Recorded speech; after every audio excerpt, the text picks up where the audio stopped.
We don't need no education. Bam, bam, bam, na, na. Bam, bam, bam, na, na. We don't need no thoughts controlled. Bam, bam, bam, na, na. Bam, bam, bam, na, na. No dark sarcasm in the classroom. Ladies and gentlemen, welcome back. Ben, whoa, what is up, my dude? Sorry, what is up, my dude? Welcome, brother. Happy Thursday. Glad to have you. Hope you're having a wonderful day. I love you, and I appreciate you for being here. It's good to see you. What is going on, you beautiful stud muffins? You studly sons of bitches. I hope you're having a wonderful day. I'm so sorry I'm late today. Again, 2 hours late. I know. I apologize. I know that yesterday I said stream was going to start on time today, and then I totally forgot that I had like all this crap to do in the morning. So that's my bad. That's on me. I apologize. I've got a lot of stuff going on lately, and so I know the stream schedule has just like been completely screwed, and I apologize for that. Voice of an angel. Hey, thank you, bro. I would say that you're probably going a little far there. Probably going a little far there. But I appreciate it. Thank you for that. I appreciate it. I do appreciate it. What is up, Cryptic? Good to see you, brother. Hey, Cryptic, by the way, I saw your messages in Discord. I'm so sorry that I have not had a chance to respond. I was crazy busy last night and then crazy busy this morning, and I haven't had the opportunity. And I didn't want to just like respond something thoughtless. You know what I mean? Because it's important work that we're doing. The community PalWorld server is important, and it's a big deal. So I wanted to wait until I had time to like properly look at everything, check out the links, and like give, you know what I mean, like a worthwhile response. So I apologize for that. I'm definitely on it. Jeff, what is up, my dude? Hey, good to see you, brother. Haven't seen you in a couple days. I hope you're doing well.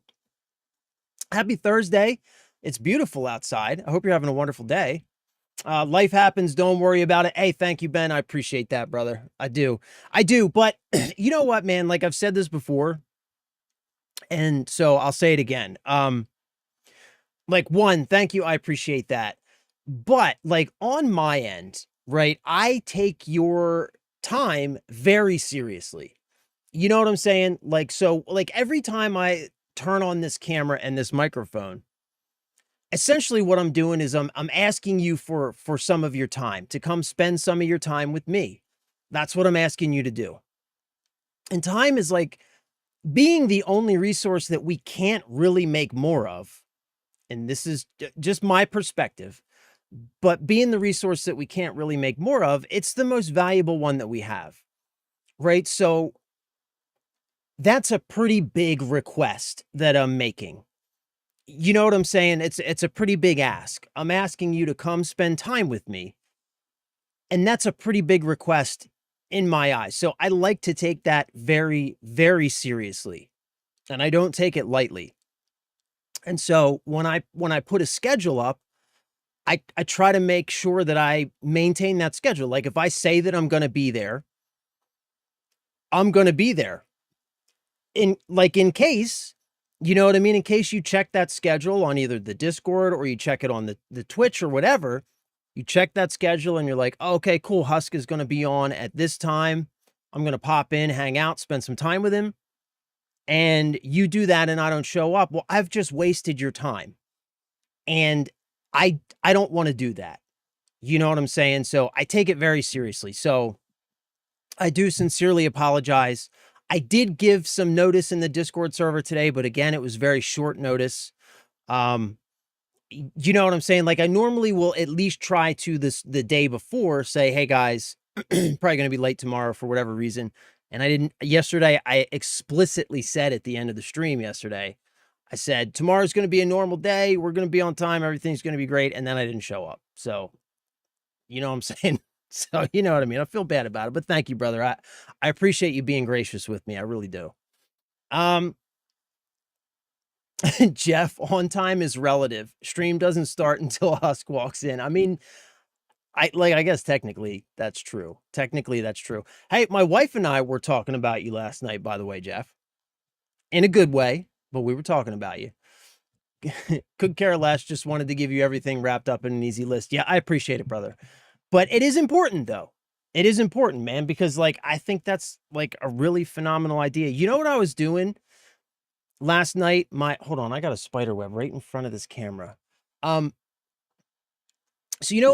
last night I was with the baby, and my wife and I were kind of like we got some time last night to watch the baby together, which unfortunately doesn't happen as frequently as I would like it to happen. So we got some time to watch the baby together.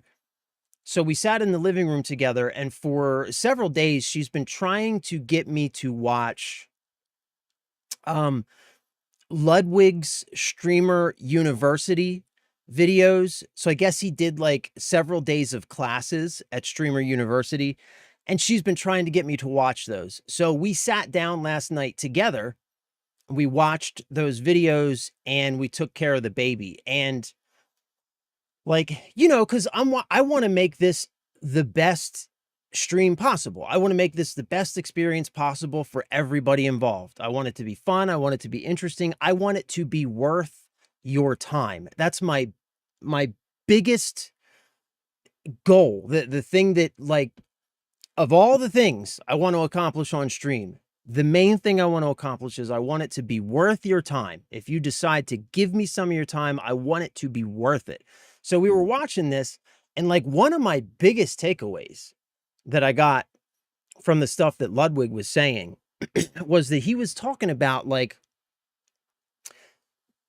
doing things with your stream, like having a goal, having like doing events, setting things up that have a purpose, that are fun and interesting for everybody involved. And like, as he was saying that, like, I was thinking like, man, the community server is perfectly one of those things, like, so it's really important to me. Like, I just think that it was a really phenomenal idea, my dude. And I want to execute on that shit. So yeah, it's important, bro. It's important. Just a quick note, don't recall if I mentioned, if you don't want to fully restart, can always import your world, save and take it into the dedicated. Yeah, that sounds awesome, because I don't really want to restart, even though we haven't gone that far. So like potentially I could restart if it made sense. You know what I'm saying? I hear that, man. That's why I'm here, because you're a good guy with good views. Hey, thank you, brother. I appreciate that. Again, like, you know, I definitely have views. I don't know if I would call them good. I definitely have strong opinions.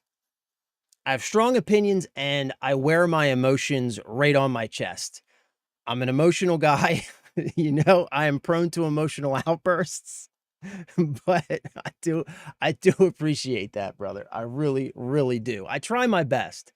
Even if I don't feel like I always succeed in being a good guy. I try my best to at least be an honest, like, authentic guy. Like, at least try and be authentically me. Emotional outbursts and strong opinions in all, at least you know what you're going to get. You know what I'm saying? Also, being late works well, especially if you planned on Halo today from Game Pass. It's fucked for Game Pass EA users. It works fine everywhere else. Yeah, I saw that it's loaded, bro.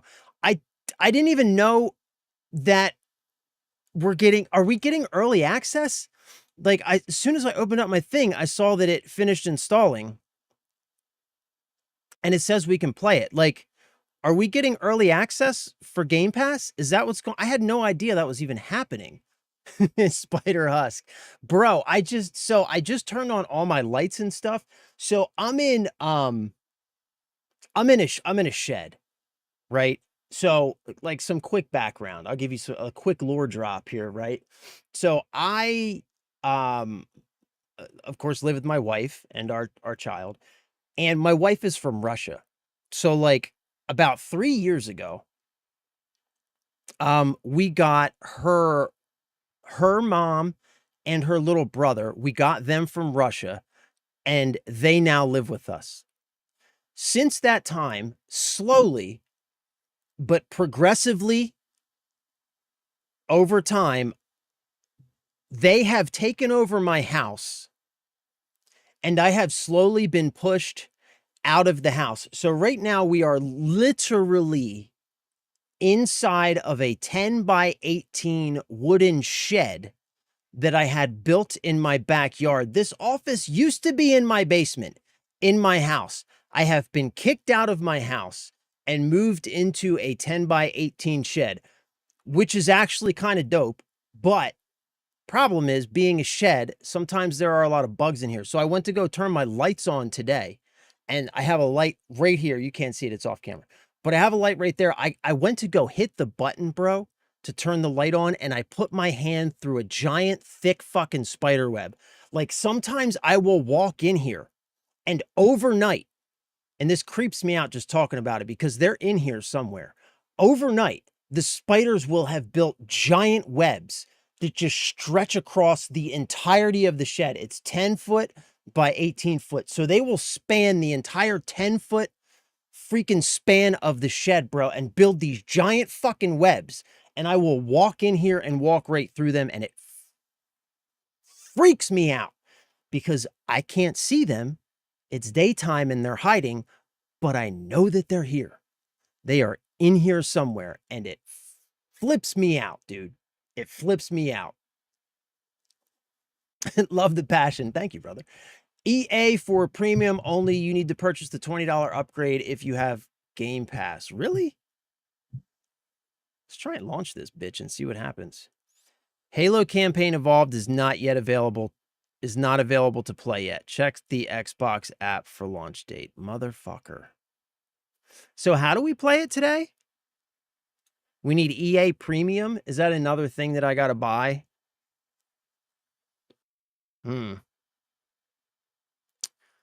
What will you be playing in Halo Campaign Evolved first? The original campaign.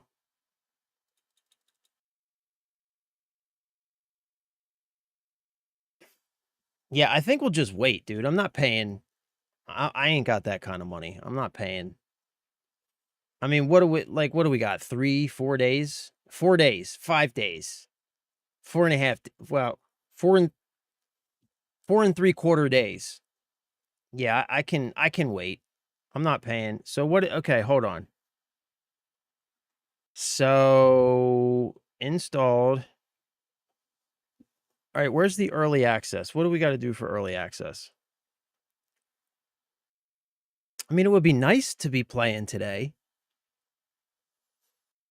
Then again, we can always just play PalWorld today, you know, which is something I need to do better on. So another thing that, like, I took away from all that Ludwig stuff was that I was watching is, like, one of my goals moving forward is to actually have a plan for us every stream, to have some kind of solid plan about what it is that we're gonna do that day on stream, even if it's just like some goals in game or whatever, but have a plan, something that we're going to accomplish that day, something that we can work on together in stream. That's something I need to do better on. So what do we fucking need to do here, man? Like you'd think that there would be an easy button that says click this button to pay us money and play right now. You'd think, but you would be wrong if you thought that. All right, fuck it, man. We're gonna play PalWorld. I don't give a shit. We'll wait. We can wait. You know what I'm saying? Do we get Halo early on Game Pass? How? Well, exactly. Well, that's what I'm saying, Ben. I don't think we do, bro. Because I did see. So I clicked, like, when I opened up. Actually, you can see it. It should be still in here. It's not still in here. Anyway, when I opened up my notifications on Game Pass today, it told me your Halo installation is complete. And I was like, oh shit. And I clicked over there and saw the play button, but we cannot play it, unfortunately.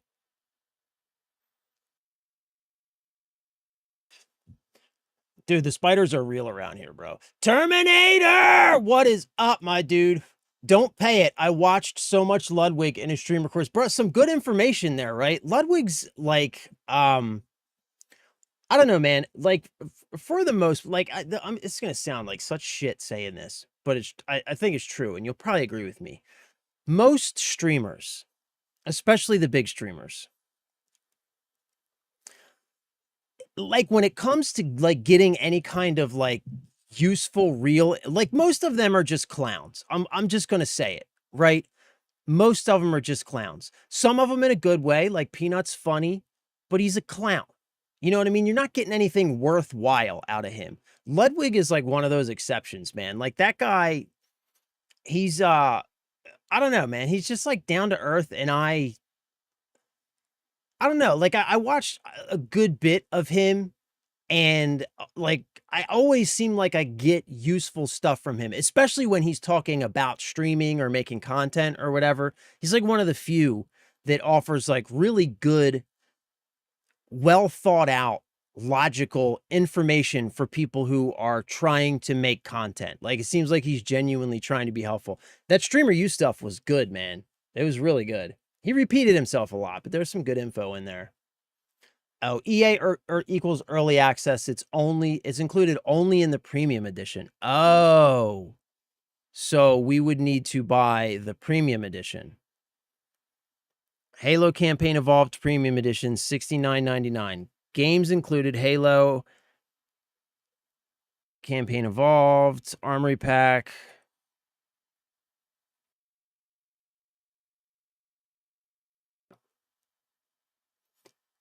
Go to game. Pre-order the premium edition and get up to 5 days early access. Yeah, F that, dude. F that. I can wait 5 days and play it for free. We can wait 5 days. We've got PalWorld. We're good. We're good. We've got PalWorld. We can wait 5 days. We can wait 5 days. Read the chat. I'm trying. I'm trying. I'm trying, Cryptic. Any plans to stream some survival horror series like Resident Evil? I'd be there tooth and nail. Brother, yes. So we streamed. We played through Resident Evil 9 at launch. I love survival horror games. And so, yeah, definitely for sure. I don't have anything immediately on the list right now, but I can definitely look around. And if there's anything decent coming up, just let me know and we'll definitely check it out. I love survival horror. Resident Evil is one of my favorite like series of all time. Like of all time. The original Resident Evil game. I've told this story before, so I'll give the condensed version of it now. The original Resident Evil game, man. I remember playing that game and it changed my life. So I never had a PlayStation. I was a Nintendo kid, right? But I had a friend. His name was Jeff. And I remember going over his house to stay for the night one weekend, to stay over Friday and Saturday night. Stayed over his house for the weekend. And I remember he had a PlayStation. I never had a PlayStation. So I went over there Friday night. We played games, had pizza, blah, blah, blah, blah. We woke up that Saturday morning, right? We woke up that Saturday morning. We went downstairs into his basement where his PlayStation was. And he had a stack of, well, really, it was a pile of games strewn around on the floor where the PlayStation was. I remember flipping through those games, man. He had Twisted Metal. I think it might have been Twisted Metal Black. He had some, you know, some general games. And I'm flipping through the games and I come across Resident Evil with that zombie on the cover. And you flipped it over and I like it. If I remember correctly, there was either like a giant spider, I think, on the back. I think it had a zombie on the front and a spider on the back. But bro, coming from being used to Nintendo, seeing that game, I remember I picked up that game and I was always a horror fan because my parents divorced when I was 4. And I would go to my dad's house for the weekend. And one of the things that me and dad did is that he would let me rent rated R horror movies. So Friday the 13th, Nightmare on Elm Street, like all that sort of stuff, right? He would let me rent that stuff on the weekend. So I was always like really into that stuff because it was like a thing that me and dad did. And it was like, it felt like something I wasn't supposed to be doing, right? So I was always into horror.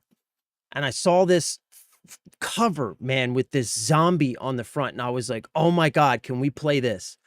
We put that game in the PlayStation.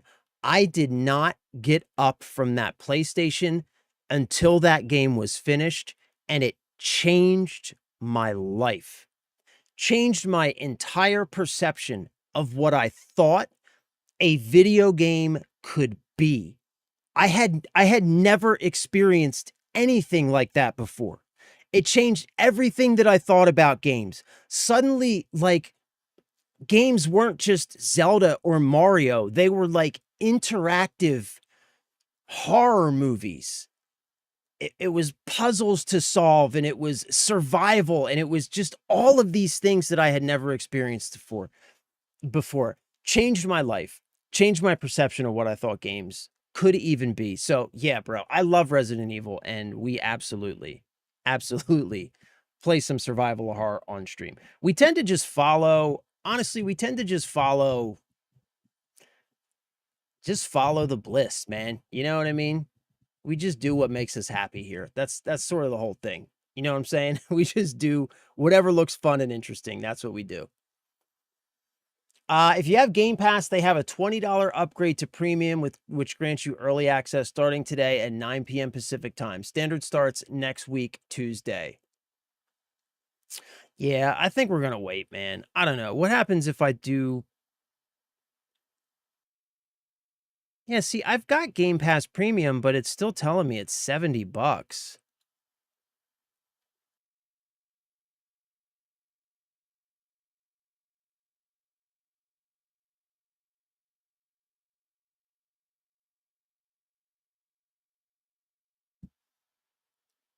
Yeah, it's still telling, like, yeah, we're good. We'll wait until next week, man. F it. Don't click that one. Go to Game Pass. It'll show the Game Pass upgrade option. Okay. Game Pass. Halo campaign evolved. Oh, upgrade to play now. Jesus, why is it so hard? $20. I mean, I don't know, guys. You tell me, is it worth it? If you guys, I'm gonna leave it up to you. I'm gonna leave it up to you. Don't do it, see above, okay? Copy that. Copy that. Don't click that one. $20. Damn, I missed your Resident Evil 9 playthrough. Bro, it was you did miss it because it was pretty good. It was a phenomenal game. I mean, it was just outstanding. And yeah, we really enjoyed it. It was awesome. Honestly, man, did you play Resident Evil 9? If you haven't played it, highly recommended. I think one of the outstanding games in the series. Resident Evil 9. I said this when we were playing it, right? But like when I think about Resident Evil, like I think about how Resident Evil has like there are like two different subcategories of Resident Evil games, right?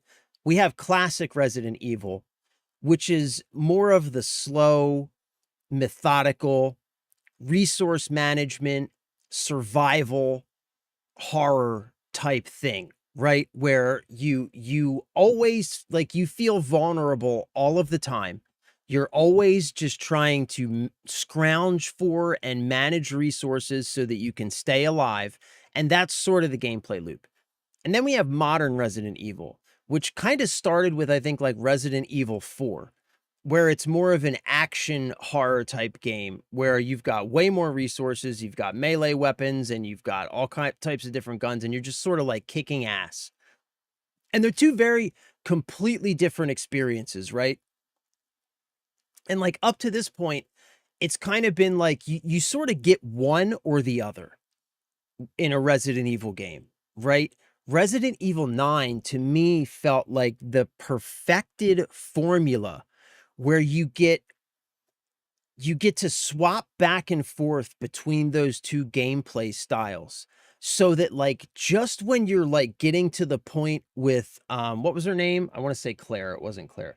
But just when you're getting to the point with the girl where you're like, "Oh my god, man, like I'm wearing thin, like you know what I mean? Like I've been holding on, like suddenly you flip over to Leon and you just get you just get to stomp zombies for like an hour.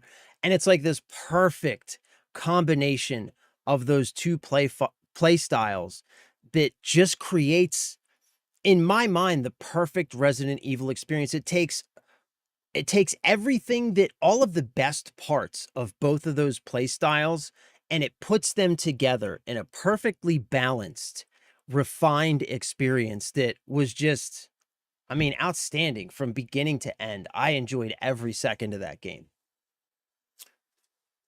Oh, okay. But again, it's not currently working for Game Pass users, that is ironic. They screwed up the launch for their own launcher, but fine for everyone else. That's crazy. That's crazy. All right, so then we're not going to buy it. That is a very good reason. Thank you, Cryptic. I cannot agree with you more about the OG RE1. Absolute game changer, literally. Yep. The second those dogs burst through that window, I knew it was something special, brother. Yes. There's a section in Resident Evil 9 where you're walking down a hallway. There were so many like little Easter eggs and nods in that game, which I also loved.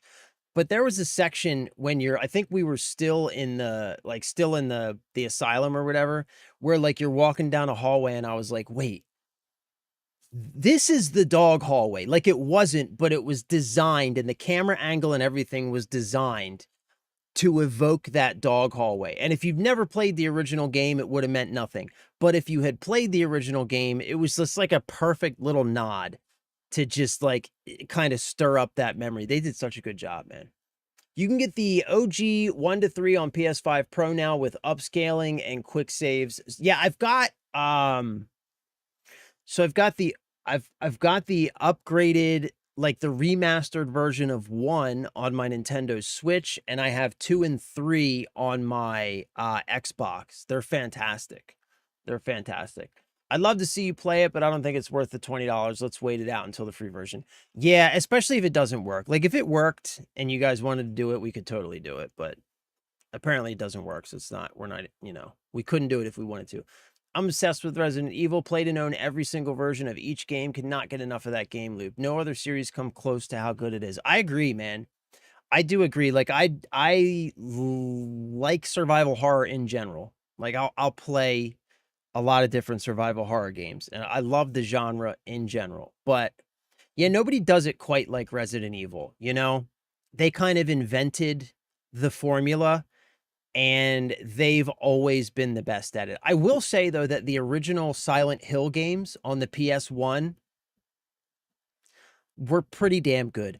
Like with those mannequins that like only move like when you touch them or look away from them or something. I can't remember exactly how it works, but the original Silent Hill games did it pretty good too. But again, not as good as Resident Evil 1. 100% right. RE9 is a perfect blend of every part of Resident Evil. Grace. What was I saying? Claire. I always want to say Claire. Grace. Yeah, thank you. You'd only get the upgrade if you play on the weekend, which you don't. Also, it's the 3rd time they're doing Master Chief collections. Yeah, that's true. That's a really good point, Cryptic. Yeah, we would spend $20, play it today, and then we wouldn't even get to play again until Monday, and it comes out the day after. So, yeah, not worth it. Not worth it. Unfortunate. You would think, man, that as a Game Pass premium subscriber, I don't know. I guess we do get the game for free. I mean, it's not free. I pay for Game Pass Premium. It's not freaking cheap, that's for sure. But yeah, I don't know. Honestly, if it worked, I would probably do it because I do really want to play this. Like, I'm pretty excited about this, man. I'm pretty freaking excited about this game. I'm not going to lie. I mean, come on. This game brings back so many memories for me. God, this game brings back memories. According to the data in their networks, the ring has some kind of deep religious significance. They it looks beautiful. They believe that Halo is some kind of weapon. What Though sort of again, weapon like you is it? said, I One mean, with they have remastered it how many times now? Several times now. But I still like, again, I've like so many of my core memories are around games, man. I remember, of course, the first time I played this, and I actually, so full disclosure, I played Halo late. I was not a day one Halo player. I played it late. I was working at GameStop when I played Halo, and I bought from GameStop with my employee discount.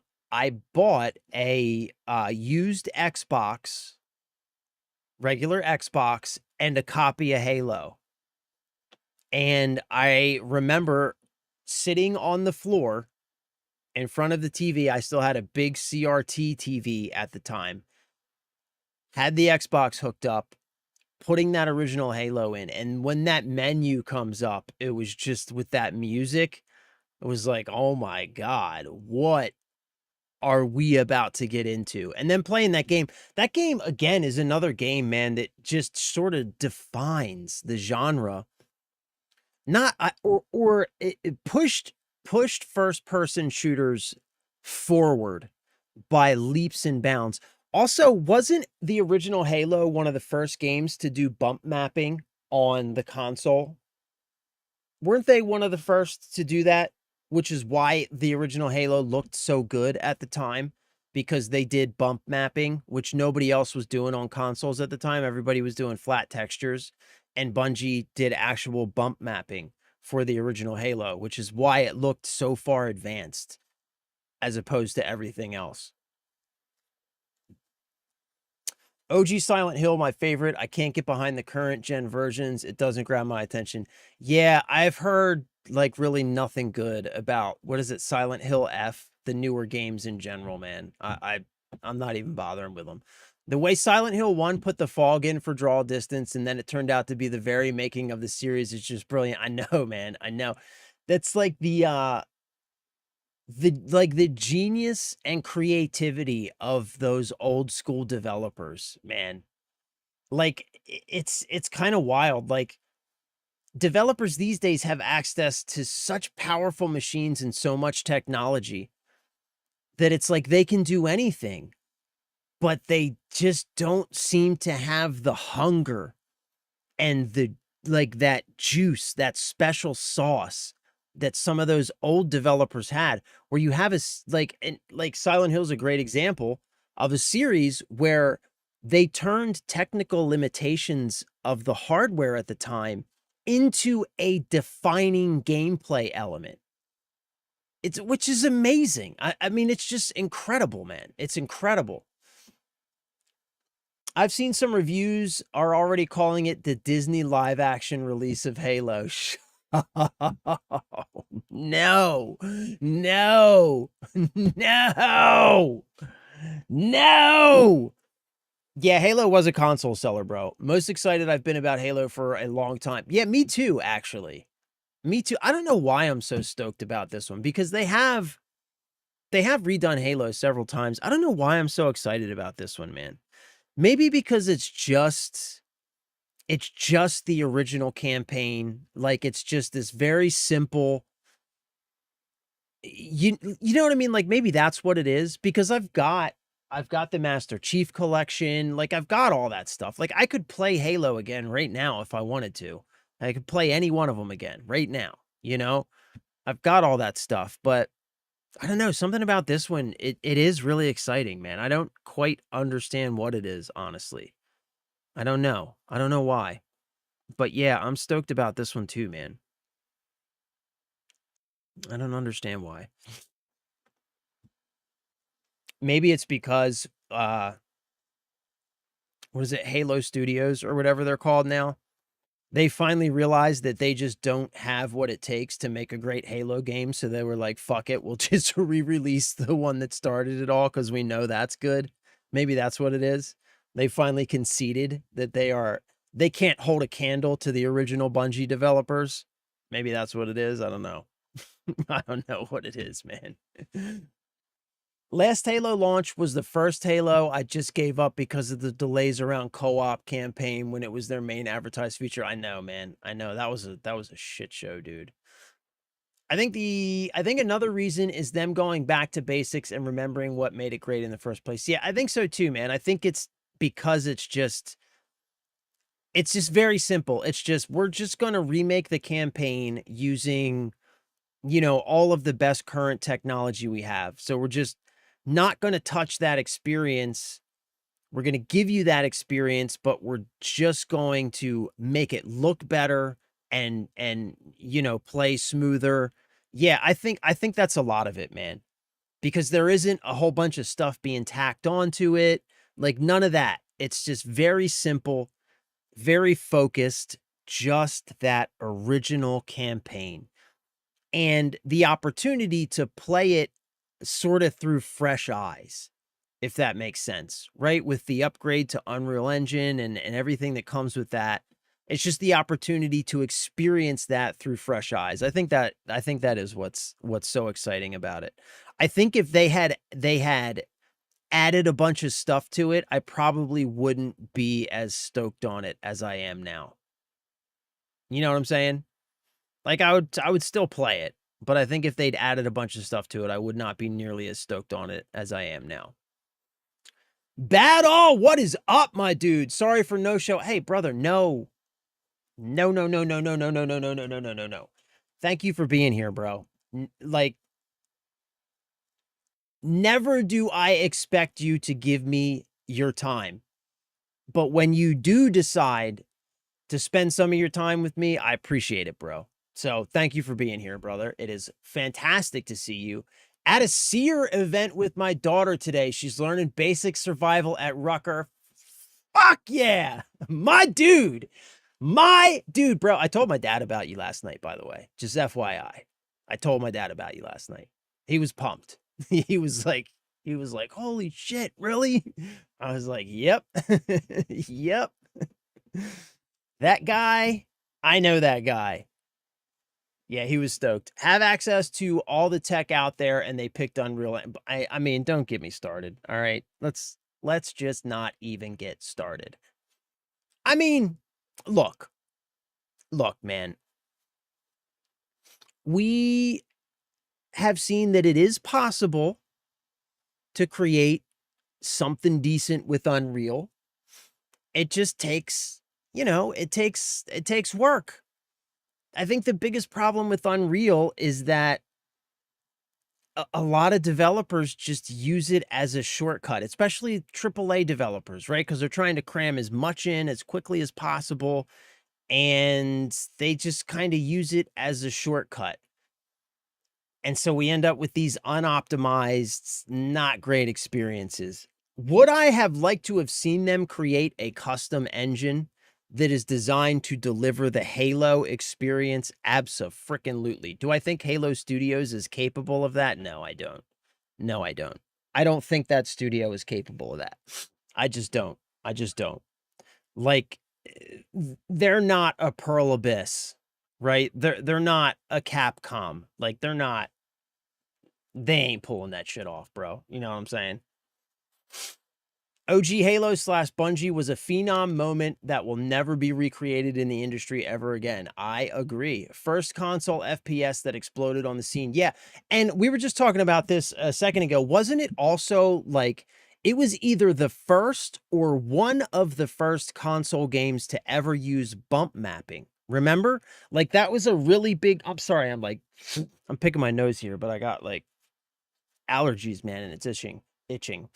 Like, I remember that was a really big deal. Like, that was the thing that made the original Halo look so much better than everything else on consoles, was that they used bump mapping to make all of the textures actually look like they had 3D surfaces, where other games were just using flat textures where they would just paint in things, like paint in light and shadow to look like 3D surfaces.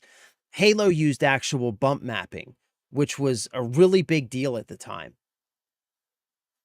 I'm literally in the woods on post teaching fire starting skills with her. Oh my God, dude. Post pictures to the Discord now.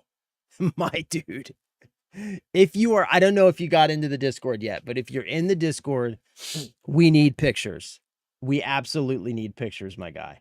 If you're in there. If you're not in there, don't worry about it. Enjoy your time with your daughter. Also, if you have to go out of your way to do it, don't worry about it. Enjoy your time with your daughter. That's first and foremost the most important thing. So don't listen to me, but pics would be cool, is all I'm saying. That's all I'm saying. That's all I'm saying. Halo Studios is just 343 and a Scooby-Doo monster mask. Until proven wrong, they need to move mountains to regain the trust. I'm with you though, bro. That's a really great way of putting it. I'm with you. I'm giving them the benefit of the doubt with this one. Yeah, me too. Me too. I'm taking a leap of faith on this one because I want to enjoy it. You know what I mean? Like sometimes, you know what I mean? Like sometimes you got to do that just because for my own sake, my own sanity, and because it's something that I really want to be able to enjoy. I'm doing the same thing. I'm giving them the benefit and I'm taking a leap of faith, but it's their last chance. If they fuck this up, dude, brother, and it's from what you're describing, it already sounds like they're kind of screwing things up from what you're already describing, right? How do you launch on your home platform paid early access that doesn't work? How do you screw that up? EA did the same thing with Battlefield 6. Brother, I told you, I started this channel on Battlefield 6. Battlefield 6 launch day was like the like it was like the huge deal for this channel. It was me launching the channel, right? I had been building up to it. That was the big deal for this channel. It was a Battlefield 6 channel. Battlefield 6 launch day was like the big deal, right? The first time I ever streamed was during the Battlefield 6 beta. And in between the beta and launch day, I did everything I could to try and build up the channel to like, you know what I mean? Like get attention and get social media footprint and all that stuff. And Battlefield 6 launch day was supposed to be a really big deal for me. And I pre-ordered the premium edition of the game. No, I didn't buy the premium edition. I bought the regular edition because I don't buy premium editions because fuck that. But I pre-ordered the game on the EA app. Launch day, Battlefield 6 on the EA app did not work. You could not log into the game on launch day. How do you screw that up? And now here we are, Halo, the series that defines Halo is green, Xbox is green. How do you screw that up? How do you screw that up? Like Halo, Xbox is Halo, Halo is Xbox. Like there's no Halo without Xbox and there's no Xbox without Halo. I'm sorry, that's just how it is. How do you screw that up? How is it that the platform that it doesn't work on is your home platform? This does not bode well. We're going to keep moving forward and we're going to call this a speed bump for now. But if this is an indication of things to come, if they screw this up, they're done. They are done. Dead in my eyes. Not only that, but the Halo franchise is hinging on this. This needs to go down like freaking gangbusters. This launch and this game need to be phenomenal. The franchise, one of the greatest franchises in gaming history, is relying on this game for life support. Right? Like, tell me I'm wrong. Tell me I'm wrong. If they screw this up, it's going to bury Halo. That's it. It's going to bury it. And they're going to have a really deep hole to try and dig themselves out of at the very least. That's for sure. Okay, Ben. So bump mapping is basically, so it's a texturing method for 3D objects, right? So when you create a 3D object in like a game or whatever, right? Like you create the object and the object itself is just like polygons, a bunch of surfaces, and you need to give it a material, right? So what that material normally starts with is oftentimes some kind of painted material where like you'll literally paint what those textures are going to look like, and you assign those textures to the object to give the color, the object color and everything else, right? In the old days, right? In the old days, when there were very few polygons, what they would do, or very few polygons to work with, and I think this is probably still used to some degree today, but it was a much bigger deal back then when you didn't have a lot of polygons to work with, right? So small details and stuff on the on the model, like say like the different surfaces and things like that on Chief's armor, right? Like different raised surfaces and indentations and cracks in the armor and stuff like that. Like that sort of stuff, you're not going to model that stuff because it's going to cause your polygon count to just explode. You're going to have a huge complex model that's just not going to function very well, right? So what they would do is they would just paint that stuff on. What bump mapping is it's essentially you're still, instead of just painting it on with paint, what you're doing is you're creating a map. It's essentially a grayscale map where you're painting those different surfaces as a texture. So if there's like a, say like a pouch or whatever on the arm, right? And it has like, it sticks up a little bit. You would paint a representation of that bump, right? That thing creates. You would paint a representation of that onto a flat, just like black and white sort of map, an image. And then you would apply that to the model. And then when that is rendered, it actually renders 3D geometry, but it's not 3D geometry. So it doesn't increase your polygon count, but it gives you the look as if you actually modeled that additional geometry into the model. And so it gives you the ability to add all of this extra 3D geometry and depth into your model without actually having the polygon cost of modeling those things into the object itself. And that's essentially what bump mapping, in a very simple definition, that's essentially what it does, is it allows you to basically paint a map, a black and white map that creates bumps, different details and features on your model that when looked at in the 3D engine look like raised and lowered surfaces, but they're not really there. They just look like they're there. And so it gives you all that additional detail without all of the overhead of having a really complicated model with a shit ton of polygons.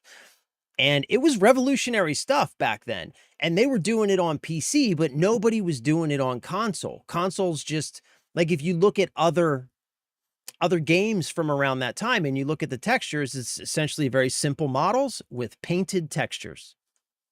Halo changed the game. And that's like one of the big reasons why Halo looked so technically advanced graphically at the time over other games, was because they implemented bump mapping. Battle, I'm on Discord with you, learning the different threads. I got you, my dude, my dude. I love you and I appreciate you, my dude. Hey, I'm glad you could get in there too, by the way. Again, if you like need, you know what I mean? If you want anybody to like help you out or explain anything, just reach out, brother, and we will hook you up. I know that it's a little, it's a little bit of a mess. I know that there's a lot of shit in there. Which also brings up another thing. If this is like for anybody who's on the Discord, if there's anything you think we need or don't need or need to change on the Discord, just let me know. Like my whole thing is like, I just want it to be a place that's like useful and easy to use for everybody there. So, you know what I'm saying? Just talk to me about it. Funny enough, I'm okay with their EA launch ball drop. Taking notes from Battlefield just makes me laugh. I'm only focused on the gameplay and experience. If they pull Master Chief Collection crap again and I cannot Warthog tank launch without destroying the vehicle, I'm going to be so disappointed. Yeah, so I think they actually addressed that.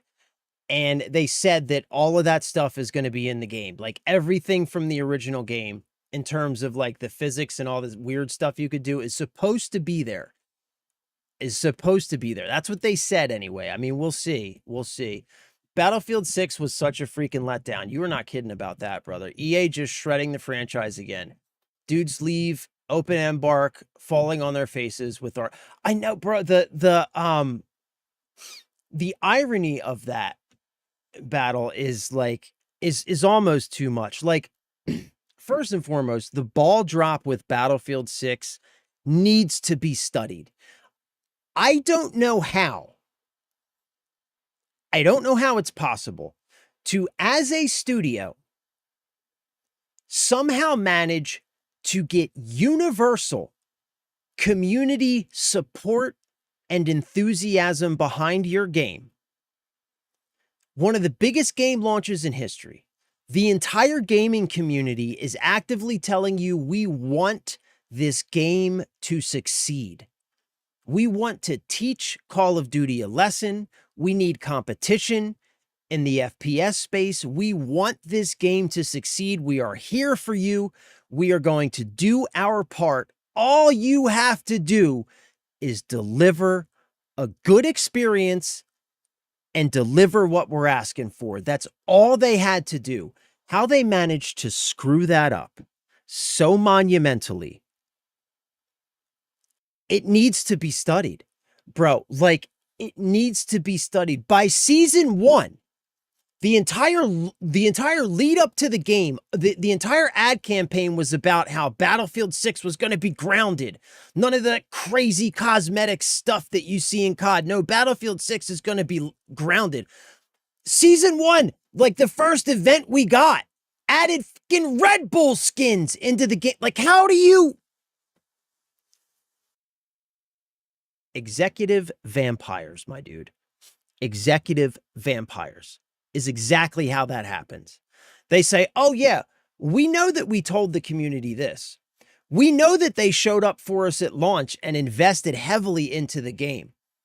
We know that we told them one thing, but fuck that. We think we can make more money if we do this other thing. The community doesn't matter. They're a bunch of stupid gamers. They're going to play it anyway. Well, look what happened. Look what happened. Battlefield 6 is now a joke, and that franchise, at least for Battlefield 6's lifetime, that franchise is essentially dead. It has its core fan base that's always going to be there. They played Battlefield 2042. They're still playing Battlefield 6. But as far as everybody else is concerned, there isn't anything that Battlefield 6 can do at this point to entice all of those people who left to come back and play. There's nothing they can do. Nothing they can do. And then Embark, a bunch of DICE employees leave because of all that stuff that's happening at DICE with the corporate, like all of the buyouts and all the corporate overreach and all this other stuff. They leave and they create their own studio to make something really cool. And then they somehow manage it. You know what I think, though, man? I don't blame Embark as much. I think Embark may have just kind of bit off more than they could chew. You know what I mean? I think that game took off in a way that they never expected and that they weren't equipped to support. You know what I'm saying? Like, I think they kind of got set up for I think that their success kind of set them up for failure in a way, if that makes sense. They had too much success and they just didn't have the resources to deliver the kind of support that is necessary to keep a game of that size in terms of player base healthy. Like, it takes a lot of resources to keep a game that big thriving. And I think they just didn't have those resources. I really do. I really do. I don't necessarily blame Embark. They've certainly made some terrible decisions, but nothing that they couldn't have fixed or recovered from. They've also made a lot of really good decisions, and they've done things that are very community minded, like giving out like all the currency and stuff for Christmas. So yeah, I think that they just I think they kind of got screwed. You know what I mean? I think they kind of got screwed by their own success. Screwed by their own success. Such a sad time for a series I loved so much. I know, man. I know.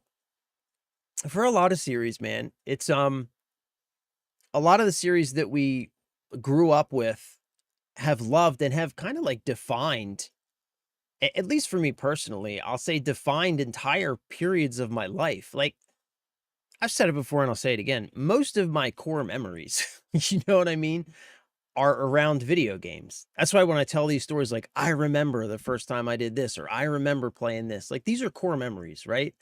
Like, we grew up in that generation. Video games have always been a part of our lives.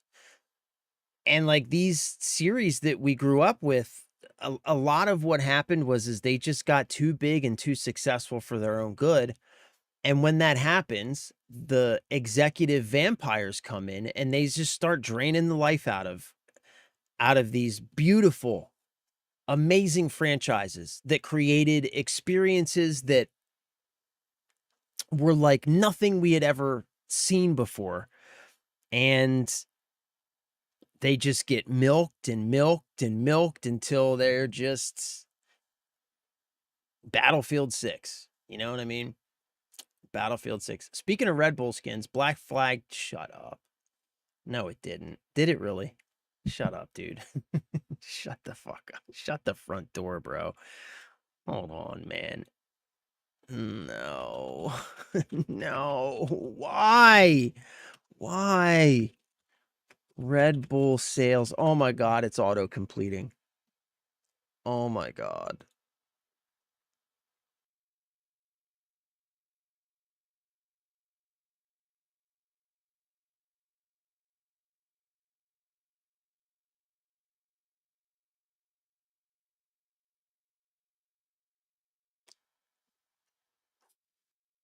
You know, like,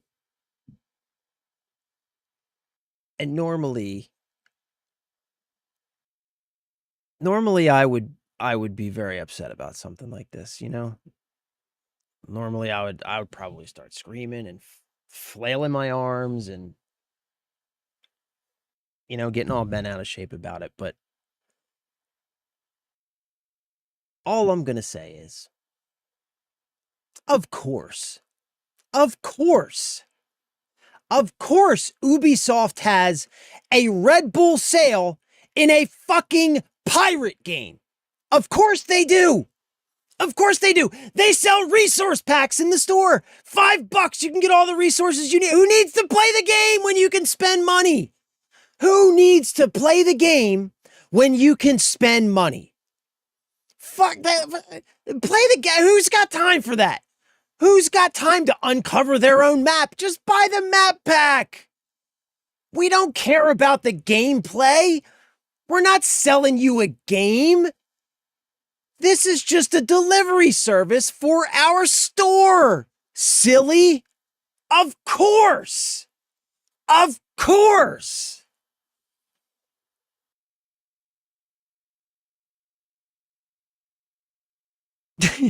Black Flag Resynced is enjoying a Red Bull crossover. Yes. Yeah. We're never playing Black Flag Resynced again. All right. We have PalWorld now. We don't need this game anymore. Yes, the energy drink, and there are free in-game items for you to unlock. Yeah, I can't wait to equip the Red Bull charm. So I have a Red Bull can hanging from my 18th century pirate's belt just above his ass cheeks. A Red Bull can. I can't wait to unlock that. Boy, oh boy, you know what? F PalWorld, let's just play some more Black Flag today so we can get the Red Bull ass can. Also, what is the deal with Red Bull injecting themselves into so many video games lately? Do they think that this is going to make gamers want to drink Red Bull? It doesn't make me want to drink Red Bull. It makes me think F Red Bull injecting themselves into all of my favorite games. I don't need advertisements on the sales of the irony, the unbelievable, like the absolute retardation of the irony. Corporate branding on the sails of a pirate ship. Is this what we're doing? This is what we're doing. This is what we're doing. We are putting corporate advertisements on the sails of a pirate ship. That's what we're doing, boys. That's what we're doing.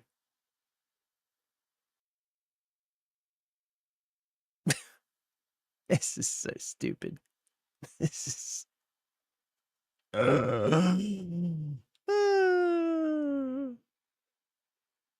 The pirate's life for me.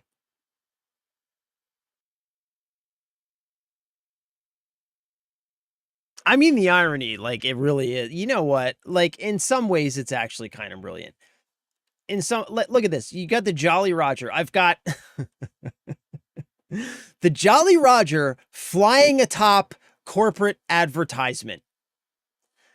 No image perfectly encompasses the 2026 video game space quite like this one. Corporate advertising topped with the Jolly Roger. Nothing so succinctly describes the 2026 video game industry quite so well as this image. Nothing quite does it like this.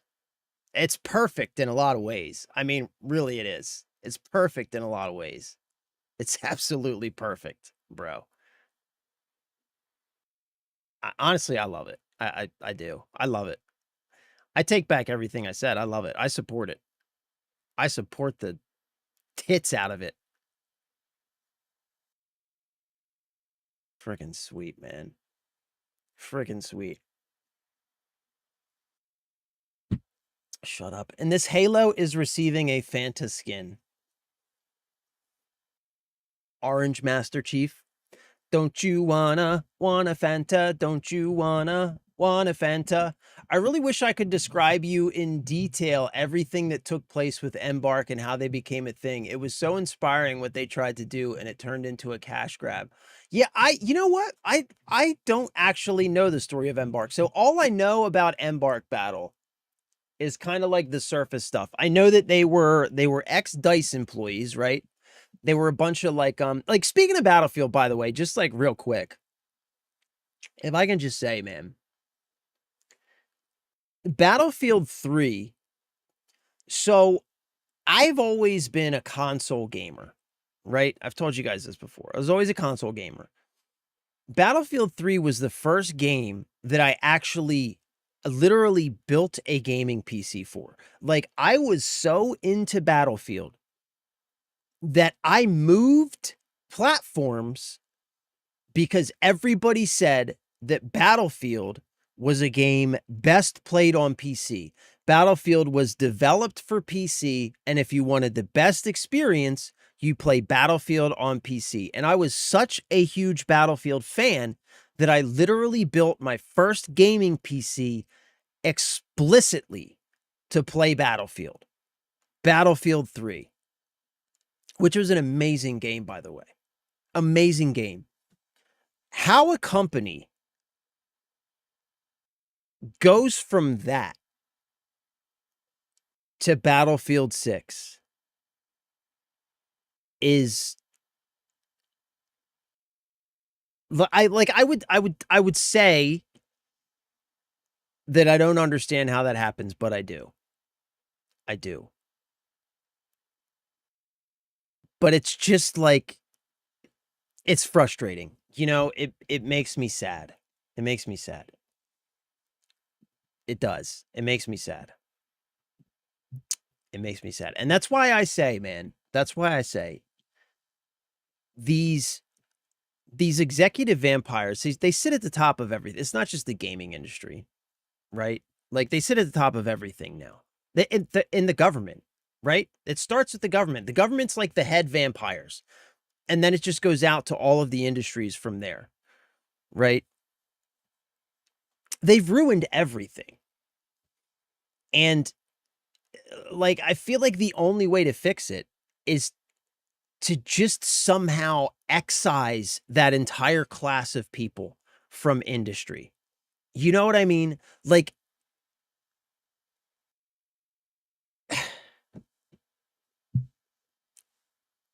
anyway. Yeah, so I don't know, all I know about Embark is that they're ex-DICE employees. I don't know the full story. It's probably worth looking into, though, judging by what you're saying. You know, in 1717, Red Bull assisted of course. I mean, how else did Red Bull have or how else did Blackbeard have the energy to be such a successful pirate? Red Bull, right? I mean, how else is a guy like Blackbeard gonna conquer the Caribbean? He's not gonna do it without Red Bull, I'll tell you that much. Gaming made Monster famous. It did. Red Bull is just starting like, yeah, I guess, yeah. Red Bull's trying to, yeah.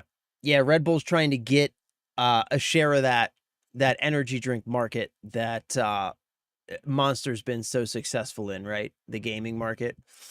Yeah, I guess Red Bull gives you sales now. They've always injected themselves everywhere. Random Red Bull girls showing up at functions handing out free Red Bulls. I remember that. Yeah, we actually had a couple of those Red Bull girls show up at the GameStop that I worked at. That was actually the first time I ever saw a Red Bull.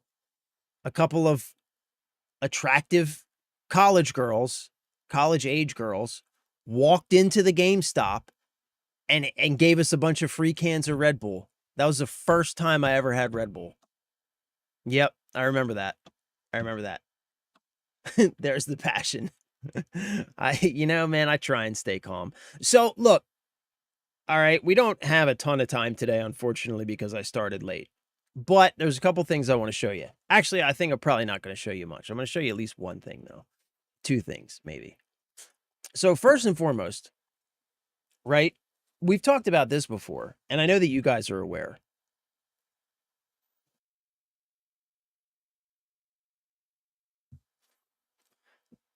But you know how, like, I've said this over and over again, that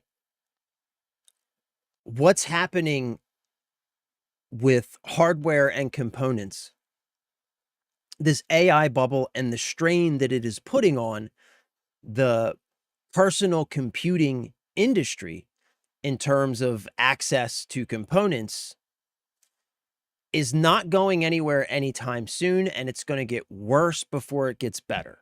Like, I've said that a million times if I've said it once. Well, right here, we have the ADATA chairman warns DRAM shortage will last another 10 years. Says the AI bubble talk can wait until 2040. And we're going to read through a little bit of this real quick, but I'm going to tell you my take about why I think that this is 100% correct. Why this is exactly what I've been expecting the entire time, where people are saying like, oh, the shortage, there's going to be relief coming in the next 12 to 18 months. And I keep saying that's not going to happen. It's going to get much worse long before it gets better. And it's going to be years before there's like any kind of significant change in the supply.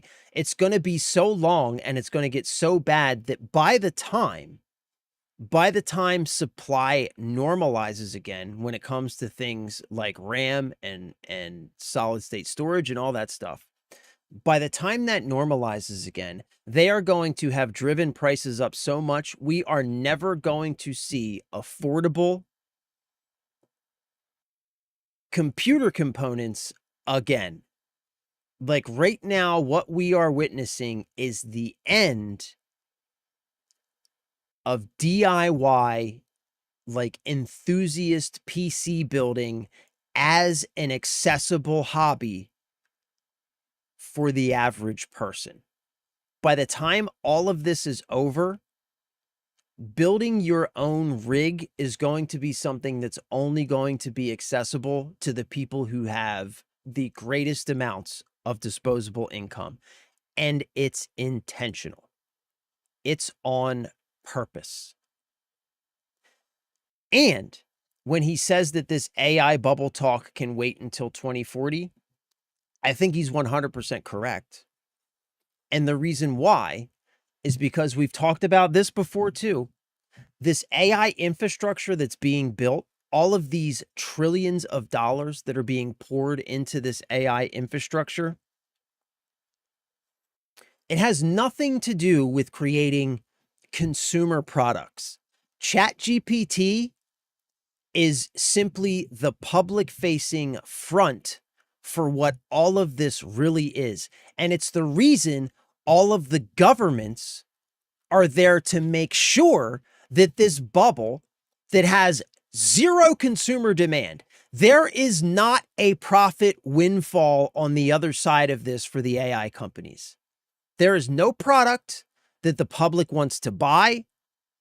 There's no period that these companies can weather that at the end of it, they're going to reach profitability because they have nothing that people want to buy. It's not about that. They're not just trying to get funding until they reach profitability. What this is it's a surveillance and control infrastructure. It's being funded by our very governments with our very tax dollars. And this is why this bubble is not going to pop. This bubble is not going to pop until this infrastructure is built. And by the time it's built, the bubble popping isn't going to matter because this surveillance and control infrastructure is going to be so sweeping, so overarching, so omnipresent, and so oppressive that the collapse of the economy is going to be inconsequential. So there isn't going to be anything that you're going to be able to do about it. And so this bubble that's being artificially propped up is going to continue to be artificially propped up with your tax dollars until the building is finished. That's what's happening right now. We are literally witnessing some apocalyptic shit right now when it comes to technology. Mark my words, bro. Mark my words. So AData chairman warns DRAM shortage will last another 10 years, says AI bubble talk can wait until 2040. AData's chairman has said that there's no need to discuss the AI bubble yet, since DRAM shortages will last another 10 years. So if you haven't built your PC yet, you're running out of time. You may have already ran out of time. I bought my RAM months ago. I've got all the parts for my upgrade sitting on that table. This PC that I have now with that upgrade that I have sitting on the table that's what we're going to be gaming on for the next 10 years on this channel. Mark my words. Tech markets have underestimated the global demand for DRAM, and memory shortages will last at least 10 years, as per AData's chairman. Following TSMC's recent stock decline after its earnings call, AData chairman quickly responded to questions about whether this could be a signal of the AI bubble popping up. Chairman Chen Li-Bai refuted this and said that it's way too early to discuss anything related to the AI bubble, and I agree with him completely, as that talk should only be discussed by 2030 or even 2040. So again, I agree with him completely on this, and it's because this bubble has been and will continue to be artificially inflated for as long as it takes to finish building the thing that they are building. The reason he says is so that AData seems to be aware of the global demand, which the tech markets have significantly underestimated. These data centers, they're going to be everywhere because they need to be everywhere, right?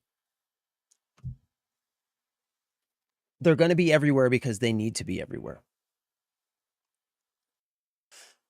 But according to the chairman, all of this is just the beginning. AData's Chen Li-Bai, memory shortage will continue for another 10 years. Even factory expansion can't meet demand. TSMC's stock price plummeted after its earnings call, reigniting concerns about overheated AI investments and potential bubble. Chen Li-Bai, chairman of AData, a leading partner in the memory industry, stated that it's too early to discuss an AI bubble. He suggested we can discuss whether the AI bubble will occur in 2040 or 2050 after 2030. So he's saying at least 10 years. And I agree with him. I agree with him 100%.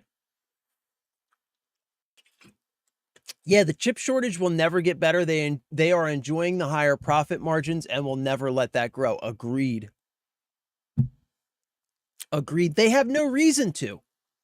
They have no reason to. Because while all this is going on, they can continue to sell to the consumer in small amounts at heavily inflated prices while being backed up by government funding and circular economics within the industry. There's no reason for them to stop. I cannot wait for AI to die. It's literally the worst thing at the moment. I know, like, that's the thing. Like, that's what I keep saying. That's like my main point when it comes to AI. Like when people talk about the bubble and everything else. Like, I keep trying to say that this isn't like anything that we've ever seen before. Like, look at the housing market crisis. Or even better, look at the dot-com bubble, right? The dot-com bubble, it was, from a surface level, looks similar to what's going on now. But the difference between the dot-com bubble and this AI bubble is that the dot-com bubble was literally just over investment, a gold rush into a product that people actually wanted. Like, there was demand there.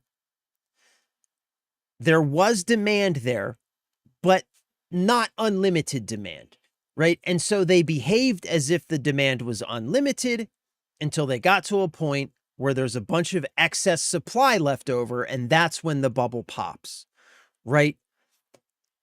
But what you get left with at the end is you get left with a healthy and functioning industry because there's actual demand for the product there, right? The bubble can happen, but at the end of the day, after it pops, you're still going to be left with a functioning industry because you're going to have customers and you're going to have a product.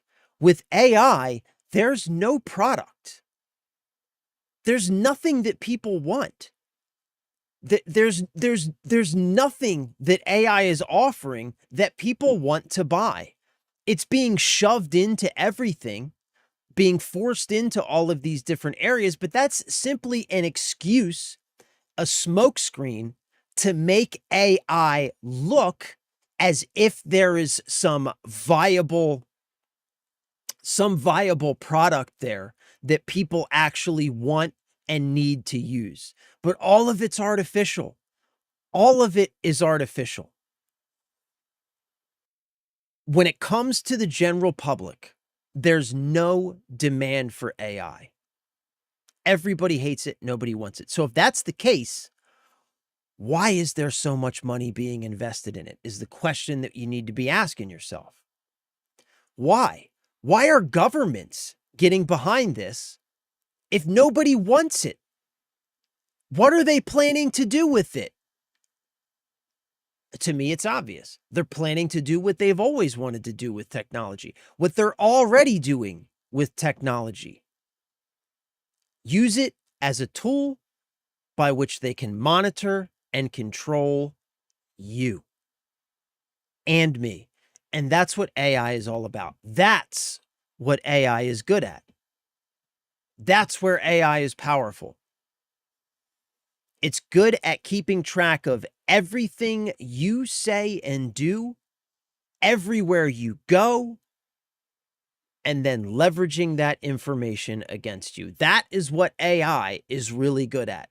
And that is why all of these governments are propping it up. And that's why this entire smokescreen of the AI industry is being run on the public. Because at the end of the day, what they really want is that infrastructure. And that's what they're building.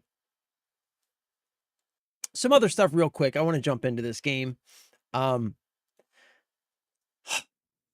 just like, so Apple is debuting the new Apple upgrade program. We've talked about how there are rumors that Microsoft is going to begin leasing Xboxes to customers. Sony is going to begin leasing PlayStations. Now Apple is going to begin leasing phones, iPads, computers, Apple Watches, their whole product line. They're going to begin leasing these things to customers. Just the next company in the long line of companies who are all going to start doing this. All of this shit is related. This is related to this. Because what happens when the normal person cannot afford to own their own technology, but exists in a world where access to that technology is required? What happens? They have to get it somewhere, and so they rent it. They lease it. They pay a monthly fee to have access to it because you have to have access to it. Much of it. And then other things you want to have access to. All of these things are pointing towards the same goal, the same future. It is a future in which you are surrounded by, governed by, locked into technology that you are forced to interact with and use on a daily basis, but that you are not allowed to own. You will own nothing. You will be happy, and they will have complete control over everything. A future in which your access to compute is going to be able to be turned on and off like a faucet. Are you doing something with your compute power that isn't approved? Are you searching the wrong subjects on the internet? Are you mining for crypto in your spare time? Can't do that. No more compute for you for the next 30 days. All of this shit's related, man. All of this shit is related. All of it. Some good news. Some good news. I'm going through this stuff really quick, man, because I want to start playing. But we do have some good news. This is the last thing I want to show you. This is the last thing I want to show you. And then we're going to start playing some PalWorld. So, Sony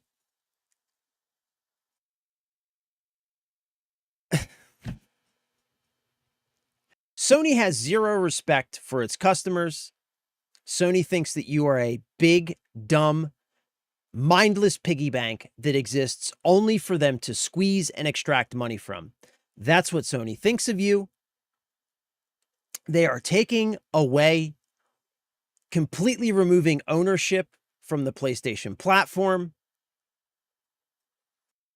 Xbox is finally responding, and Xbox is adding backward compatibility on both the PC and the Xbox for classic Xbox games.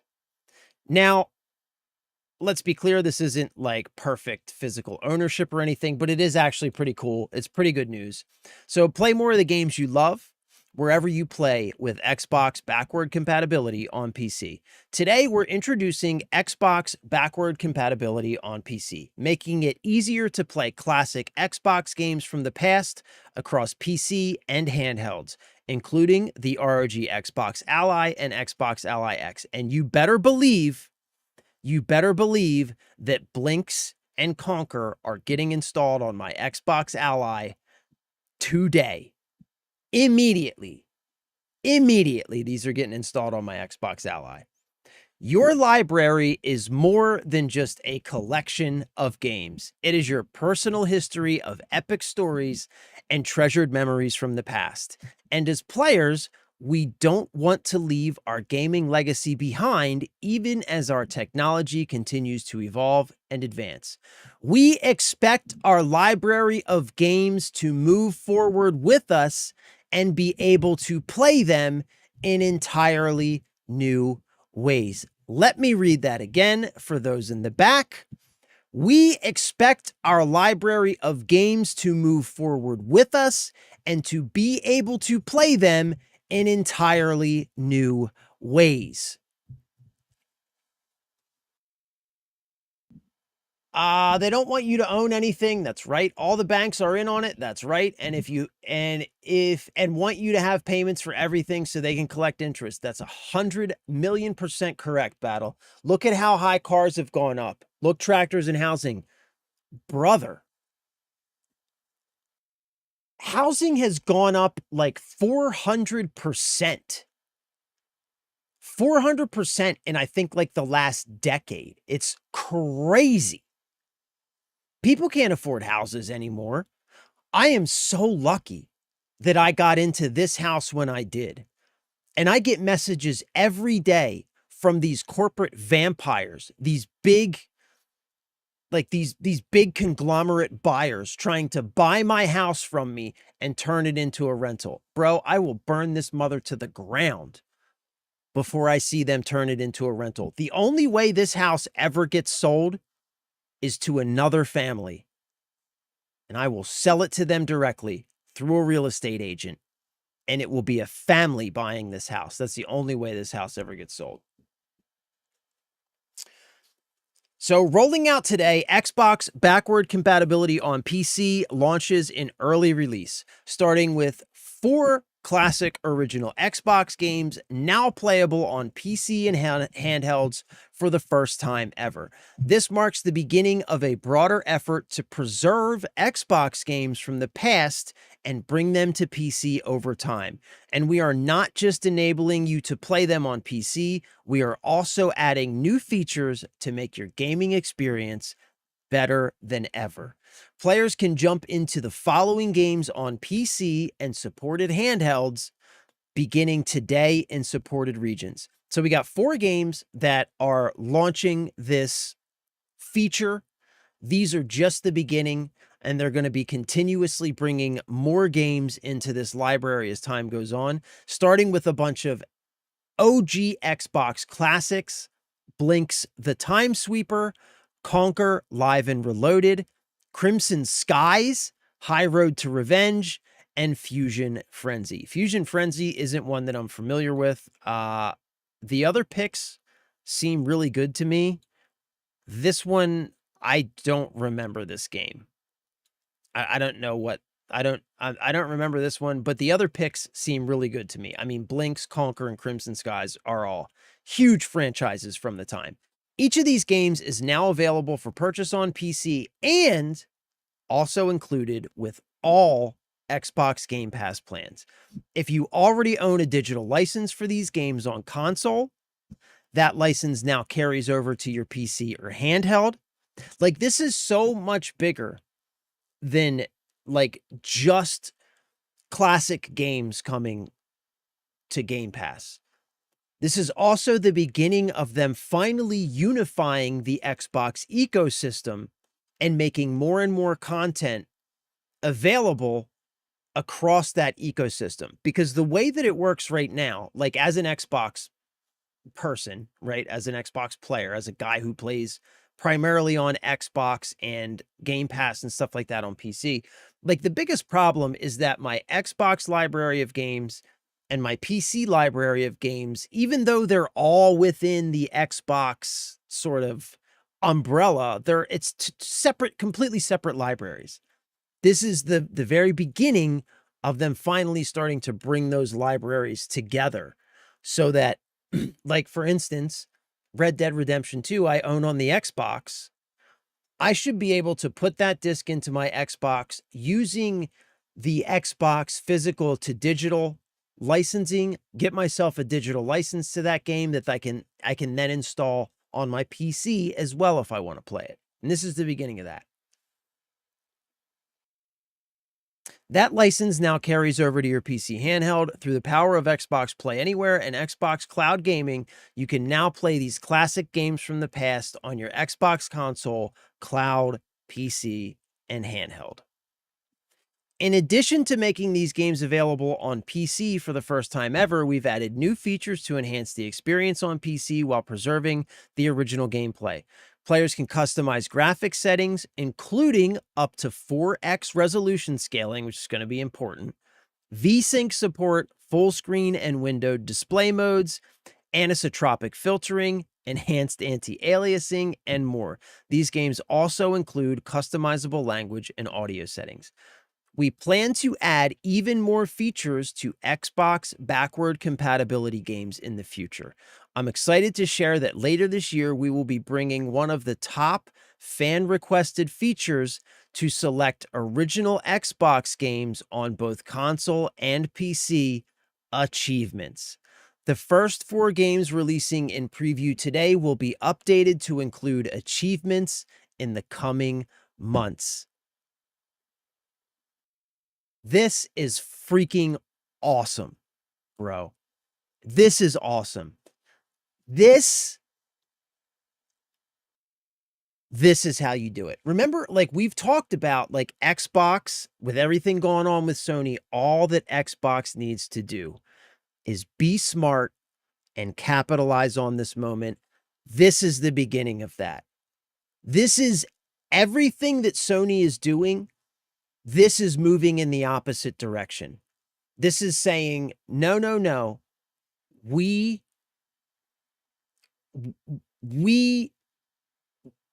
believe that your game library is something that you own and is important to you, and you should have access to those games and continue to have access to those games no matter what. And again, this isn't like perfect physical ownership or anything like that, but this is definitely a move in a really good direction. And I'm, one, really excited to play a couple of these games. Crimson Skies. I mean, come on, man. Come on. That's a classic. That's a classic. Crimson Skies is a classic. Conquer.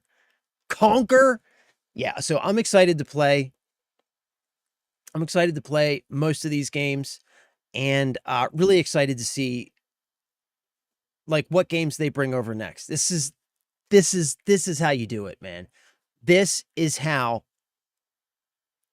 you build Xbox back into an ecosystem that it is worth people becoming a part of. You know what I'm saying? This is how you do it. This is how you do it. So some good news. Some good news. I know, right? Backwards compatibility makes me super happy too, Ben. I agree with you, brother. Look at the massive lawsuit against John Deere for not allowing farmers to maintain their own vehicles. Bro, I heard something about that. Ford is literally trying to do that same thing. Yeah, I've been hearing about this, man. Like, this is insane. This is insane what's going on with vehicles right now and not being able to maintain and work on your own vehicles. Like, but this is the direction everything is moving. That vehicle, you don't own that vehicle. We own that vehicle. You can't work on our vehicle. You're just renting that vehicle from us. That's not yours. That house you own, you don't own that house. Like, yeah, bro. You're not going to buy a car. You're going to lease the software access. Exactly, bro. Exactly. That's the direction they're moving. And we just got to continue to fight against it. We just, like, we can't accept it. We simply cannot accept it. Can't do it. Can't do it. That's not a world. I just had a son. My son is not going to live in that world. I refuse. Brother, I refuse. Fusion Frenzy is amazing. I've never heard of it. It's Xbox's Mario Party. Oh, okay. Yeah, I never really played those party games. Maybe that's why I never heard of it. Okay, so that's why they brought it back. That makes sense. That makes sense. Okay. That makes sense. Holy shit, it's almost 3 o'clock already? Damn, guys, you let me run my mouth for way too long. Why didn't you stop me? You should have stopped me. You should have said, hey, Husk, shut the fuck up and play the game, bro. You know what I'm saying? It was short-lived because number 2 flopped so hard and kind of killed the franchise too early. Ah, that's a shame. All right, boys, we're back in it. Come on now.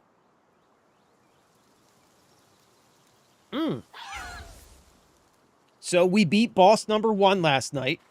That was exciting.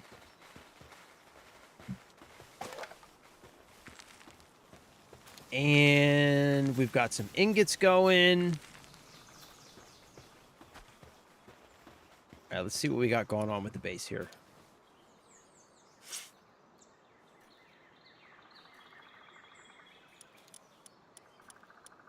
So these guys can only do fire, so I'm only going to keep one of those out.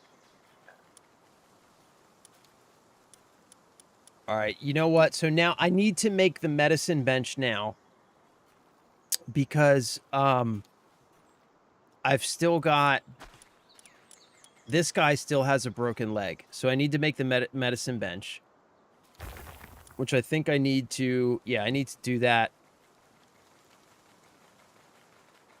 to upgrade our base. All right, so we need another berry plantation. We need a medicine bench, and we need a high-quality workbench. So let's start with the berry plantation, because we can do another berry plantation. I kind of want to put my berry plantations together, but I don't want to tear a bunch of stuff down. We'll put another berry plantation here.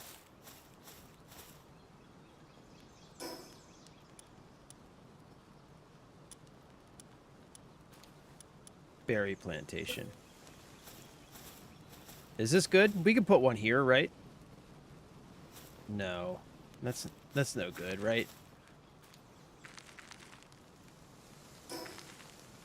Swap a sheep with the Eevee looking like dog cat in the farm, or remove someone random and toss it in. Cats are too useful to leave them alone.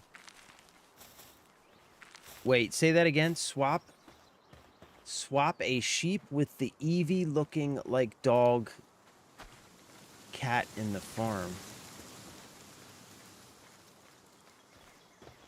Wait, what are you talking about?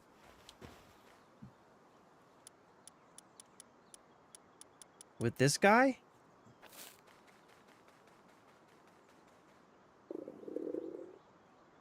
I mean, we've got 2 cats out.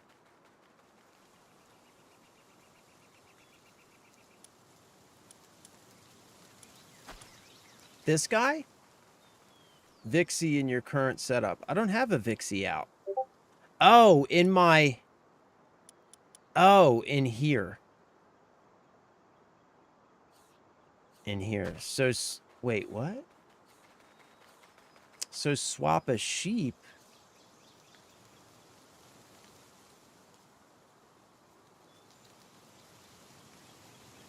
I don't understand what you're saying. Oh, he generates power. Oh, you're saying put him in the farm somewhere.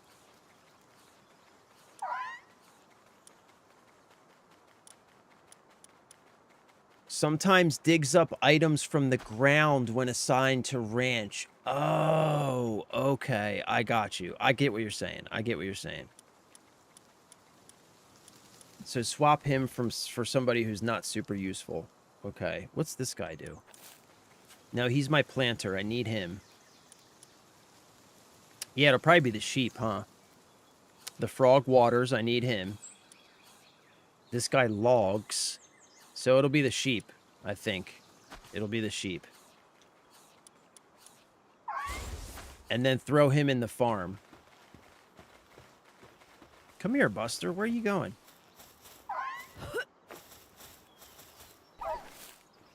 Okay. And so he can dig stuff up. Gotcha. And he immediately left. Where are you going? Oh, he's going to sleep. All right. Fair enough, bro. Fair enough.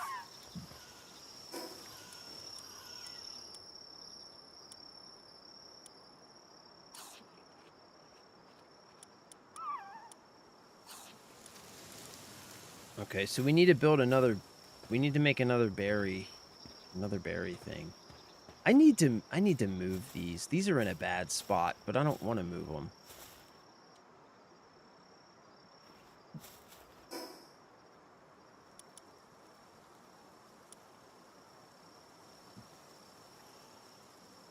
Mm-hmm.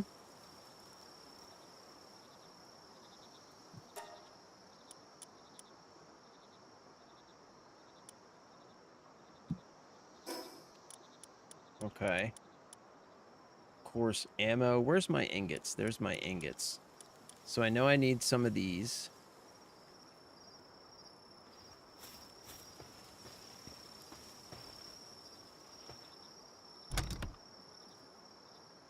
Where should I put the ingots?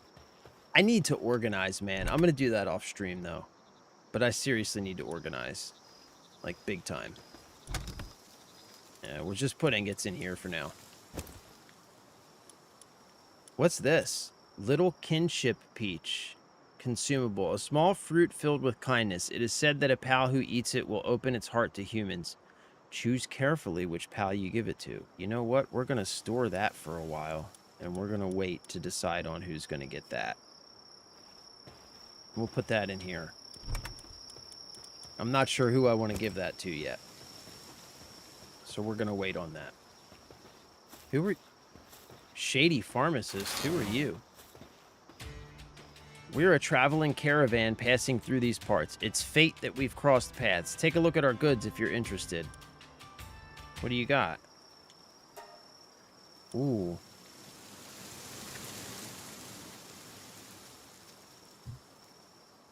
Suspicious juice. Juice that improves mood when consumed. Drinking it increases work speed for a period of time, but lowers sanity. Low quality recovery meds. Medicine that heals. Wow, that's expensive. Heals wounds over time. Low quality, but restores some health. Okay, I think this is what I need to heal.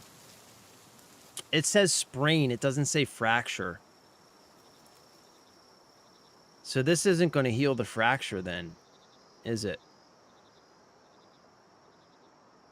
Well, it says it heals sprains, but not fractures. Yeah, okay. Okay, I don't need anything from you then, bro.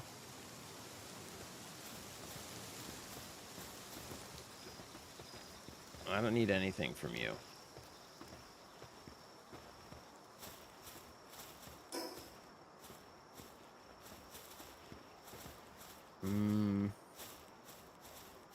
Where should I put my other berry farm? I'll put it right here. F it. Yeah. Let's put it... We're going to put the other berry farm right here. Yeah? Right here?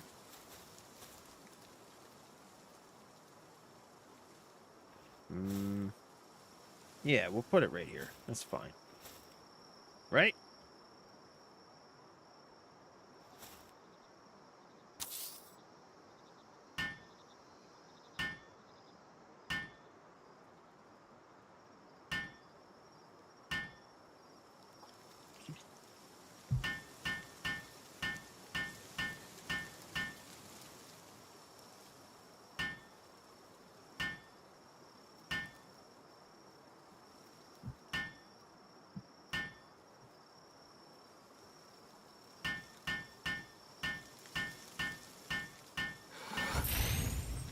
All right, now...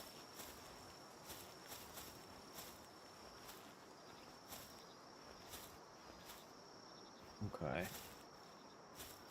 Right. All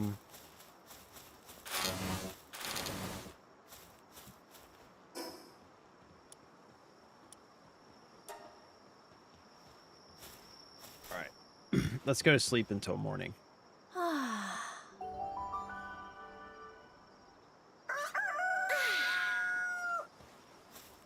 Let's make some more ingots.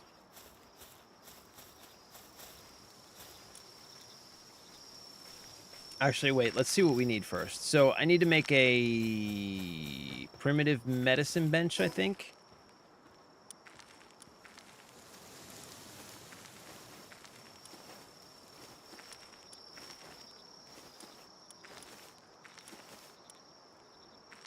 Production. PAL gear workbench. So I need cloth for that. High quality workbench. Wait, where's the primitive medicine bench? Sphere workbench. Megasphere. Medieval medicine bench. Yeah. Where is that? Production. Oh, it's down here. I need to make some nails.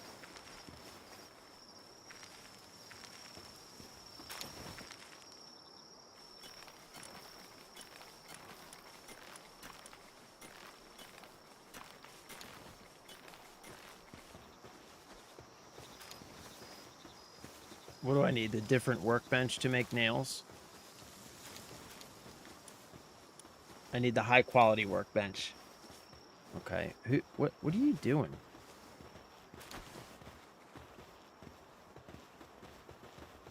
What are you doing, fella? Why are you walking around my shit, bro? Huh? You got beef? Cause I'm saying if you want to throw hands, we can throw hands, son. I don't know what you're eyeballing. I don't know what you're eyeballing. Okay, but there's nothing that your eyeballs need here.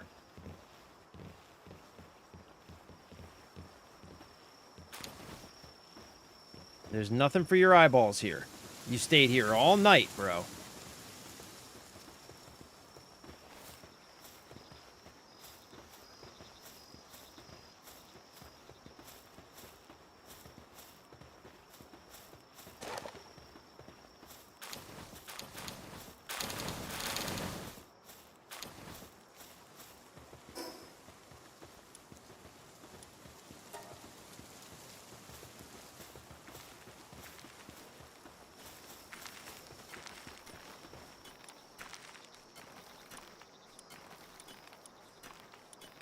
Wait. What?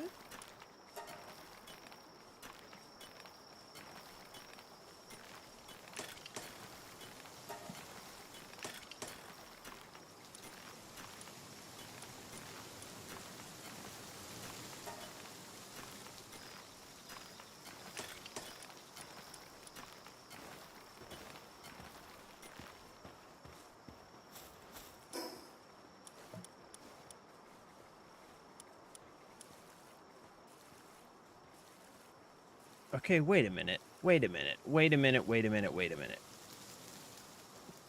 Wait just a minute. So...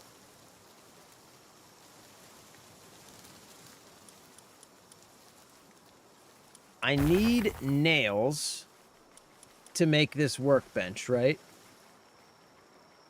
But then don't I need this workbench to make... Or wait, do I need to buy the recipe for nails? Maybe I just need to buy the recipe. Nails. Okay. Yeah, I'm an idiot. Okay, nails.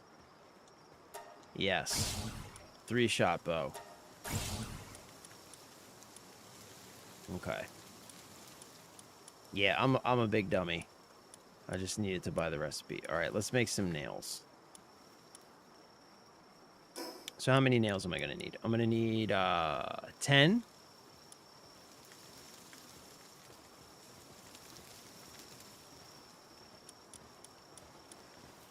15.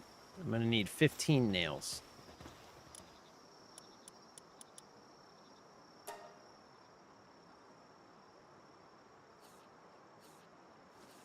Workload is 15. So is this going to make nails time 5?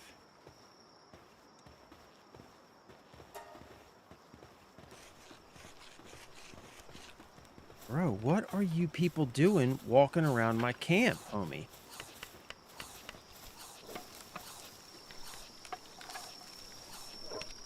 Big and tatted! What is up, my dude? 6! What is up, brother? Did you end up beating the boss? I sure did.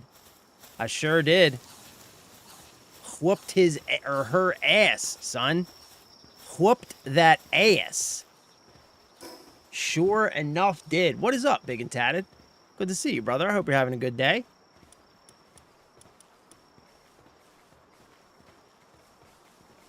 Wait, what? I don't understand these numbers here.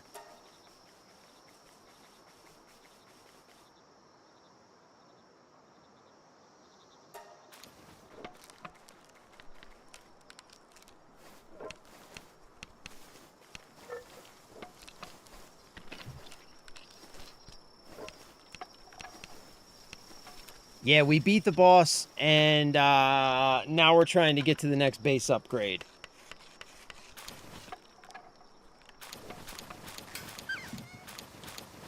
Okay. So now, there we go. Oh, this is a bigger bench.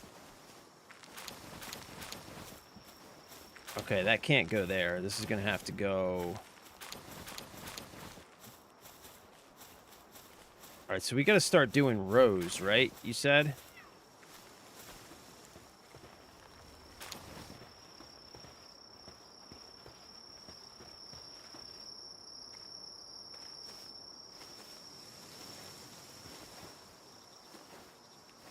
You think here?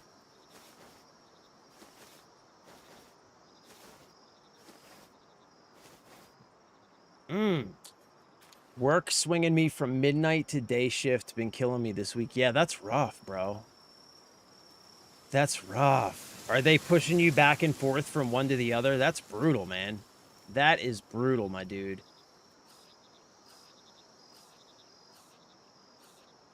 Yeah, bro, big and tatted. By the way, one, if you have Game Pass, PalWorld is on Game Pass. Two, we are making a community PalWorld server for the Discord. So if you decide to come join us and play PalWorld, we are going to have a community server. It's going to be dope AF, brother. It is going to be dope. I don't know, man. Where do I put this thing?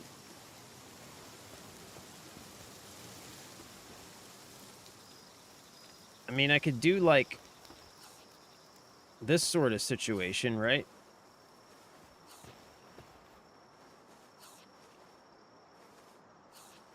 Put it on the roof of your house. I guess I could, couldn't I? Yeah, I could. No. Let's put something better on the roof of the house.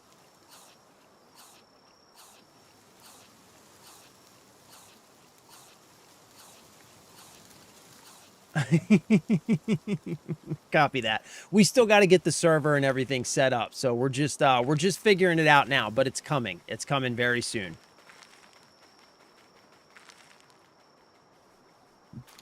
Yeah, I don't know, man. Like, should I...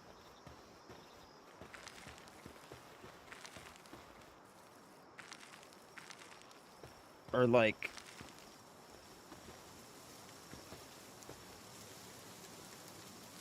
I mean, we could do, like, this sort of situation.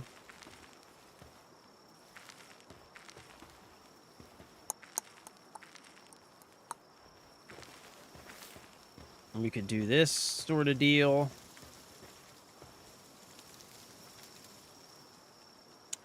Yeah, I guess we could do this, right? I think depending on the server we get, it's potentially a lot, I think, depending on the server we get. I don't know. Cryptic might know more about it. He was looking into it. At least like I mean, at least enough for everybody. I think it depends mostly on the server we get, but it can hold a good deal of people, I believe.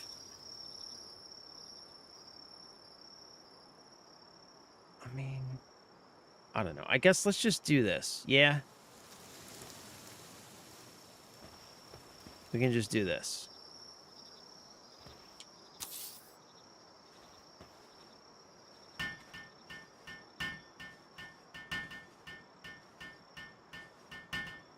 "7 days to die." Can we do that? We can do that. We can do that. I mean, is that a thing? You can do, like, private... I've never played that game, you know that? Yeah, look, this is a mess, man. I'm so bad at organization and, like, laying stuff out, man. This is not my strong suit. I need to practice. Okay, now what do we need? Now we need a medieval medicine workbench. which is... That's a small one, so we can put that one back here. Just like this. Pow. Huh? What do you think? Yeah? Perfect. Shazam!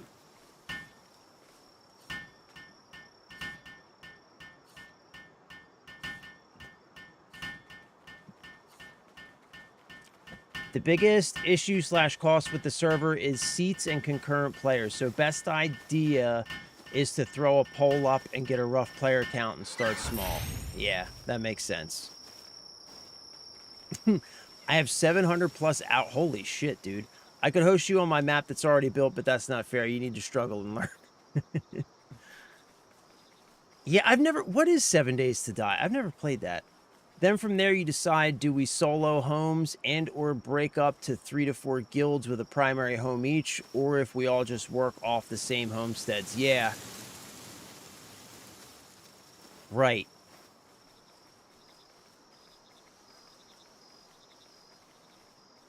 Right, yeah.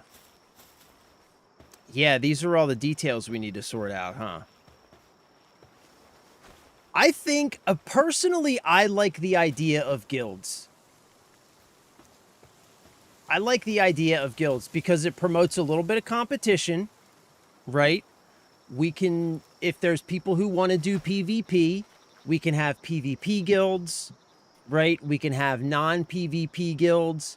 And because it's going to be us, like, you could do that sort of thing and people would respect it, right? Like, if there's a guild that they're like, look, we don't want to do PvP. We want to work on this base together, build this thing up. You know, and you know, people will leave them alone. But then if there's other guilds who are like, yeah, we want a PvP. Yeah. I like that idea. Then most important, rule set. Vanilla, PvE, PvP, hunger, yes, no, wait, yes, no, etc. Yeah. Yeah. Yeah. Right, because you can, like, turn off hunger and stuff like that, right? Can you turn off weight, too? Jeez. I mean, like, yeah, man, I don't know. My, like, just off the bat, just thinking about it, I can say that, like, should I put another sheep in the farm? Put another sheep in the farm? We can put another sheep in the farm, yeah. Yeah, let's put another sheep in the farm. Right, so we can get wool.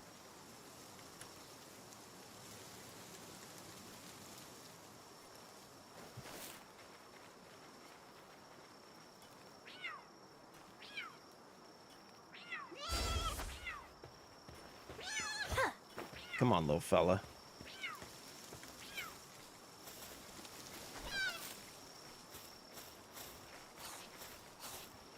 You're supposed to be in there too, Buster. What are you doing? How do I see...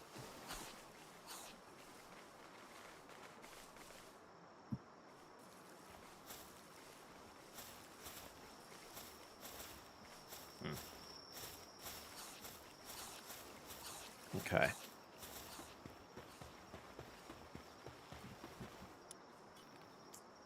Metal chest and sphere workbench. Metal chest. Okay. Okay.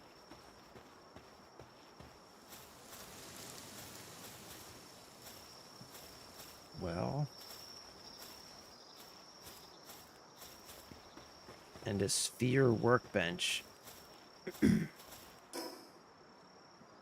How big's the sphere workbench? Where's the sphere workbench? Metal chest. Okay.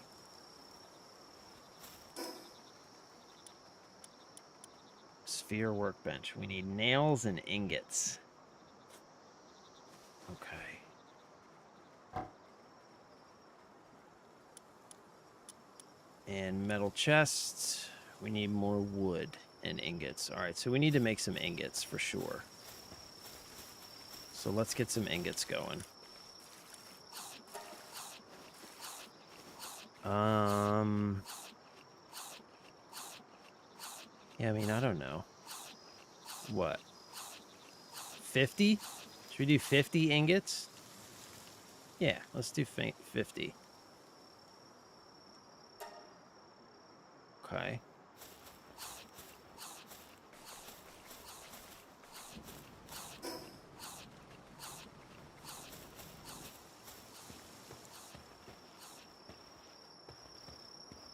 What do we got over here? High quality workbench. What's the difference? What's the difference between high quality workbench and the regular workbench?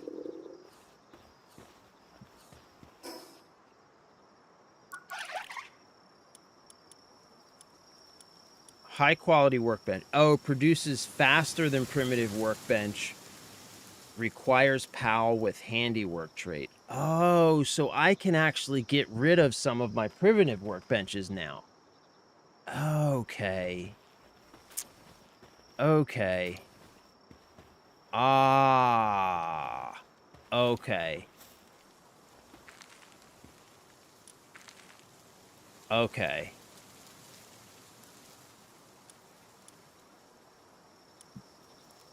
Medical supplies. Strange medical supplies that are effective at treating ulcer and fracture. Here we go. Here we go. Yes, sir.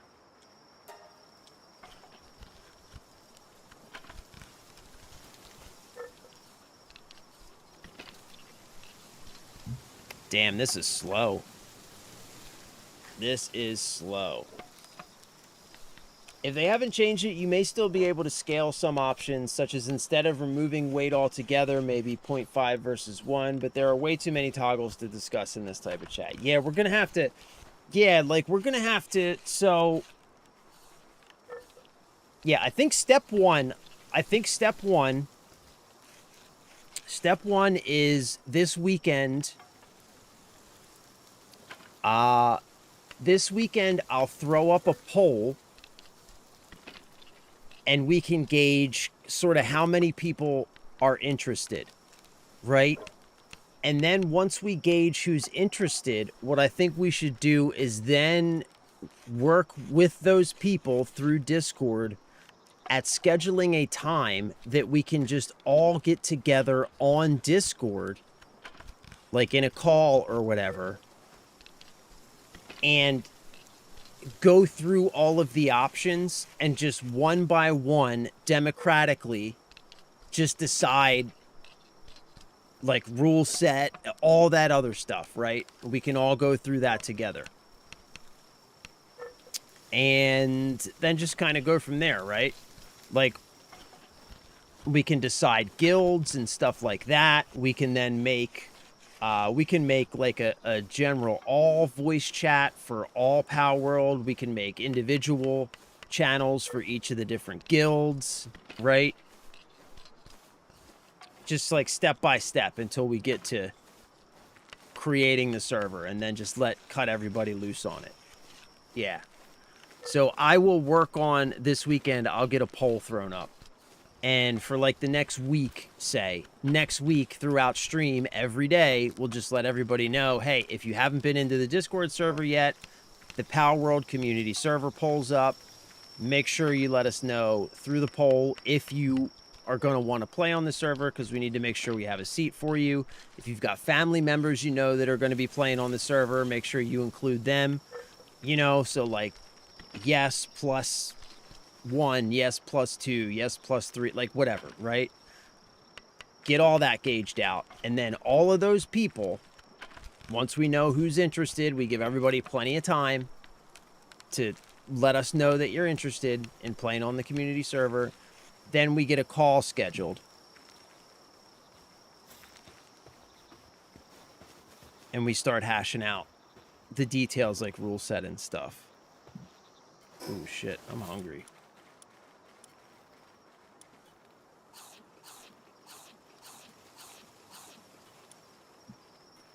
Okay. fracture. Right. Now, can I feed him from here?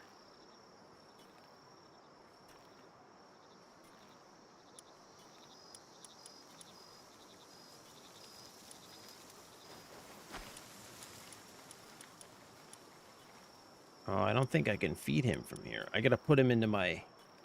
Okay, I got it. I gotta put him in here. Okay, now I can go here, use, and use it on him. Yay! Finally!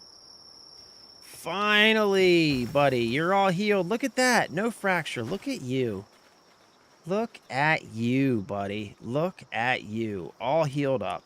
I'm so proud of you. I am so proud of you.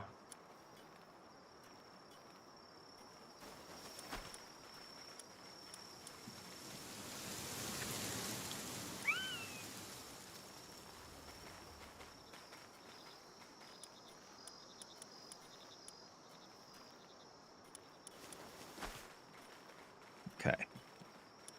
Now we need a sphere workbench.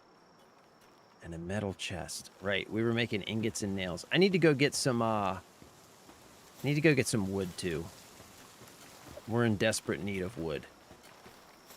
Oh, wow, there's a lot of wood out here. Good job, guys. Damn. Job, fellas. Good job.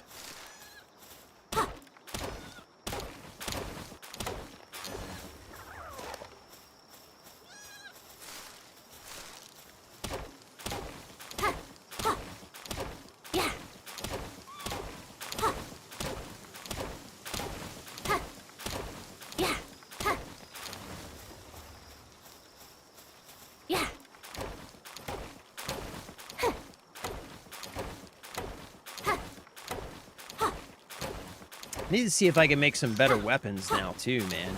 Now that I can make ingots and stuff. I should be able to make metal weapons. That's going to be a big upgrade.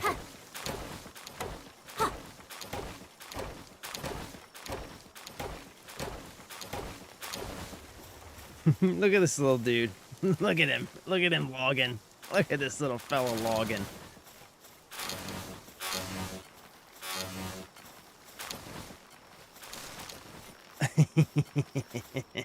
Look at this little guy. Look at him.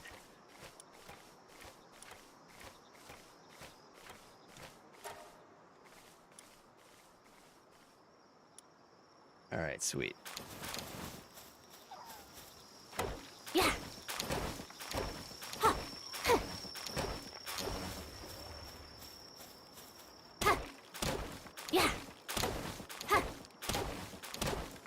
7 Days to Die is zombie survival, crafting, resource gathering, house base building, and every 7 days a huge horde comes for you. Ah, okay. That sounds pretty interesting. I might be into that. Like, this game's kind of gotten me,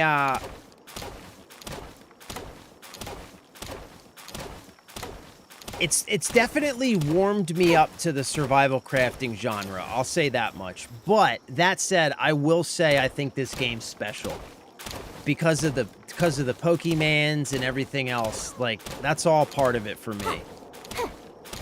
The Pokemans go a long way. They do a lot of work for me in this game, personally. You know what I mean? Like, the Pokemans do a lot of legwork for me in this game. Just a heads up, can have 20 people interested with a 10-player server as long as not all 20 try to sign in at once. It's alert full server but won't lock them out and can sign in when someone logs out. Okay. Tiny, what is up? Yes, we are. We're just talking about it, brother. We are just talking about it right now. You're just in time. We are absolutely still doing the community server. We're just hashing out some details. So this weekend, Tiny, I am going to throw a poll into the Discord server this weekend. And this poll is going to be basically, will you be interested in playing on the PalWorld community Discord server? If so, yes, plus like how many. If you've got like family members or whatever who you want to be able to play on there with you too. And so that like step one, we just got to figure out how many seats are we going to need on the server. I'm going to make that poll this weekend. And then what I think I'm going to do is I'll make it this weekend and we'll leave it up all next week. Right? We'll leave it up all next week, and every day on stream, we'll just make sure to remind people, if you haven't been to the Discord server, make sure you respond to the PalWorld poll. And then after a week, when we get the final numbers in, like how many people are we going to have on the server and who's going to be there, next step is going to be to schedule a call with all of those people so that we can then start hashing out like rule sets, you know, like all of the, like, how do we want to do guilds, PvE, PvP, weight, hunger, like all the rule sets and all that stuff. We're going to do all that in a call together after we know everybody who's interested. And then from there, it'll just be getting the server and getting it set up and then cutting everybody loose. How do I get into the Discord? Where's the link? So the link is in the bios of all of my socials. So just go to my YouTube page, and I think it's like info or whatever. You'll see it right there. There's a Discord link in there. Just click that link, and it should automatically get you into the server. Big and tatted. See you tomorrow, brother. Have a good day. Try and stay rested, my dude. Keep your head up, brother. You're doing the Lord's work. I know it's rough, but you got this, bro. That's a tough shift, my dude, but, you know, you got this. You got this, bro. I'd like vanilla completely except eggs. I'm also leaning towards vanilla. That's my preference as well. That's my preference as well as vanilla. I like the vanilla rule set. I do. What's this? Oh. What do you mean besides eggs, though? What do you mean besides eggs? Because I don't know what eggs are.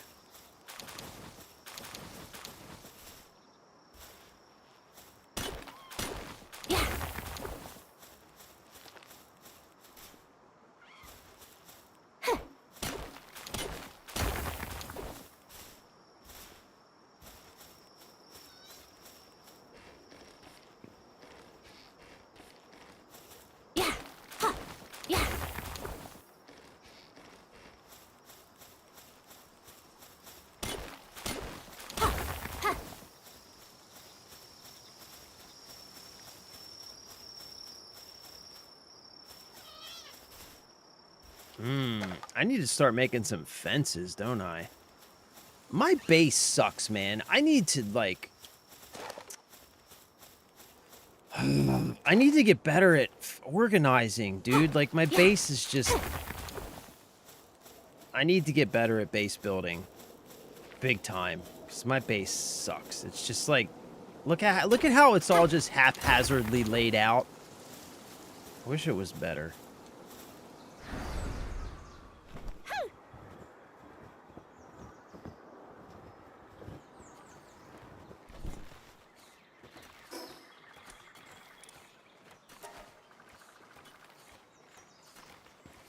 Okay.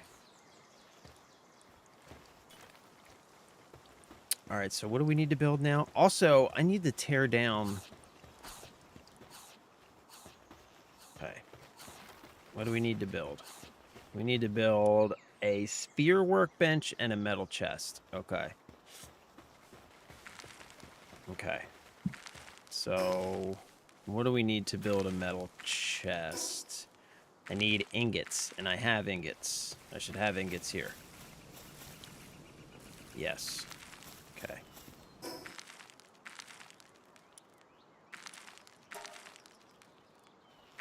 And I can tear this down then, right? Because I don't need this anymore. Because I now have the better workbench. So I can tear this down. And I can do this.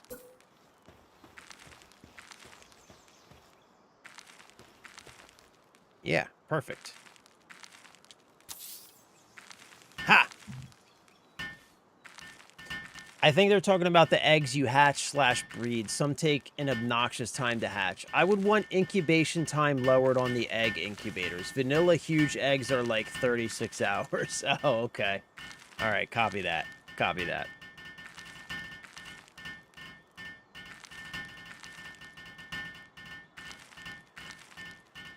Yeah, so the way that we're going to do the rules, Tiny, is once we get everybody into a call,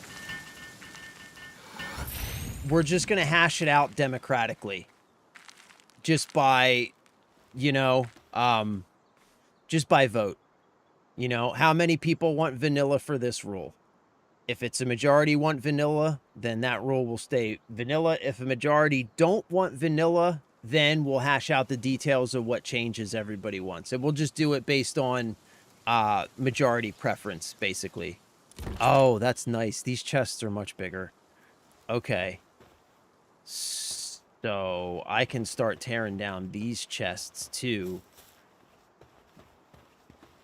And I can put big chests in instead. So that's good. All right, so now we need to build a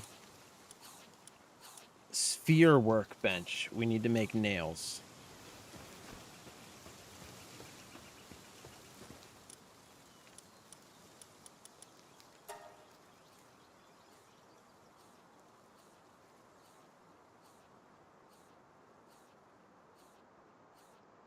Right, that should be enough nails, right? That's 10, 15. We'll make... No, that should be... I think that's all we need.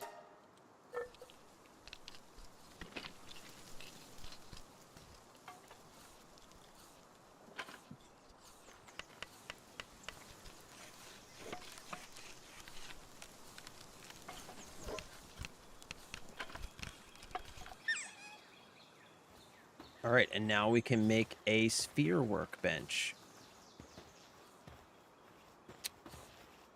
Oh, man. I need to tear all this stuff down, bro, and I need to just rebuild everything, but I don't want to do that right now. I don't want to do that right now. What do I need for this? I need to make some cloth. How can I make cloth?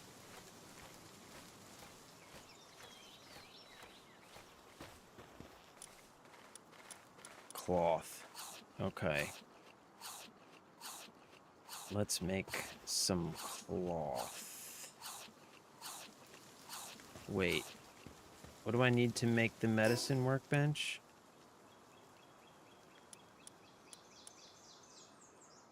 Okay, medicine workbench is nails.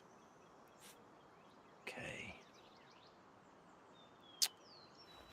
See, man. This is all jacked up. This is all jacked up.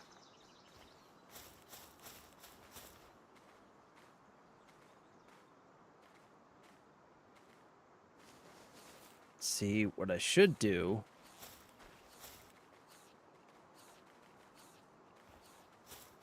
Wait, how big's the sphere workbench? It's a big workbench.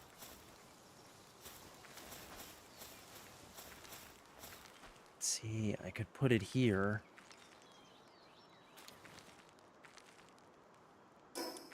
Right? I could put it there.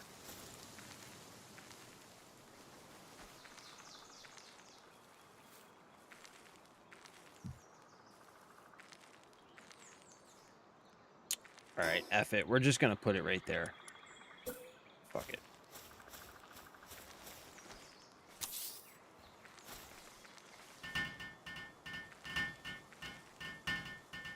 You need a base builder friend so you can spend time catching pals and exploring. I know. I know.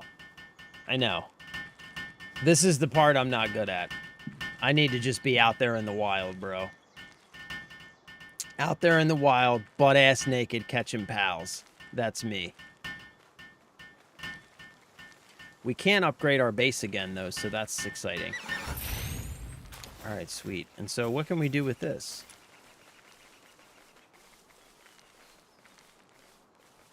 So what's this? Just make them faster?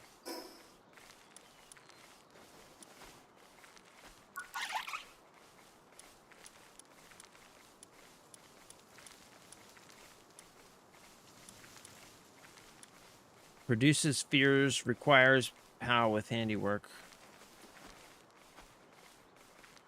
Wait, I already had one that made POW spheres. Does this one make them faster or something? Because this one makes POW spheres. I guess this one can make higher level POW spheres, right? Yeah, like this one. The Mega Sphere. Capture power 14.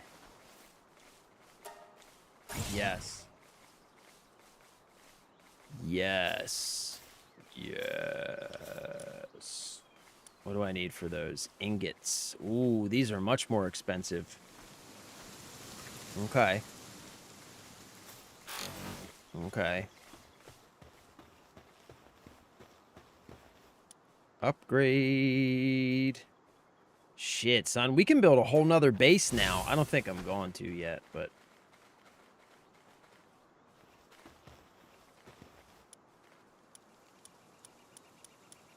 Alright, what should I put out?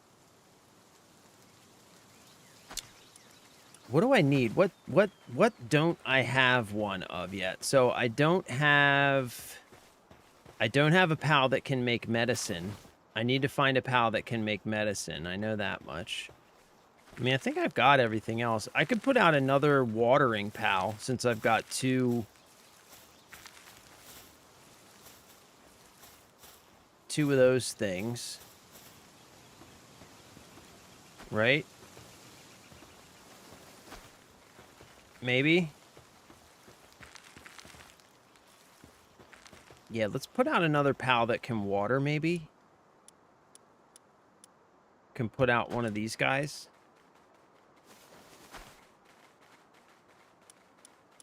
Or no, let's put out another frog, because they can do more than just water. They can water and plant and everything else. So let's put out another frog.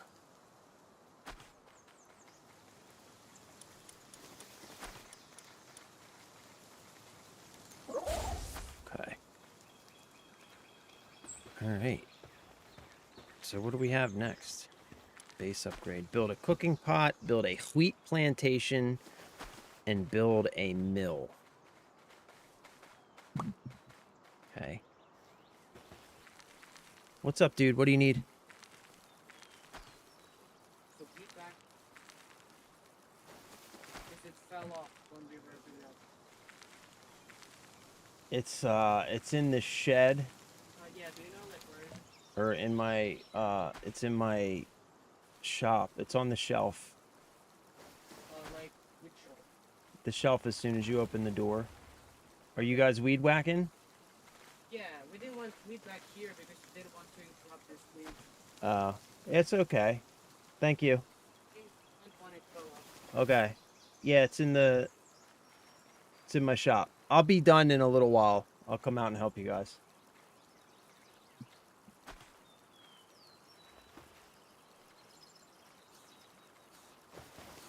Okay, so what was I doing? I need to build a mill, a wheat plantation, and actually I want to make some better weapons. I want to make some better weapons. So let's look at what we have for technology. We have a... Oh my god, we have a crossbow? Fires an arrow effortlessly, though it takes time to load. It delivers a powerful shot, can be crafted at high-quality workbench. Oh, snap, son.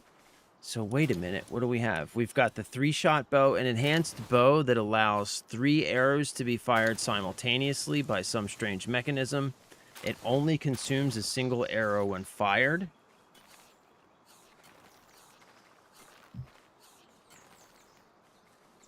Ooh. So this is an attack 40. This is attack 280, but it's slower. What else do we have?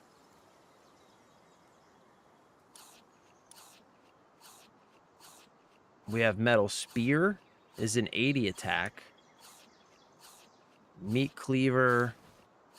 Pelt armor.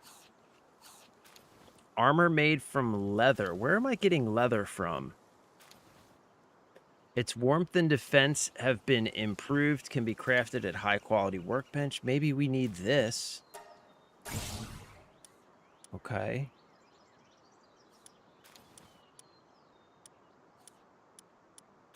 Immobilize those who step on it. Okay.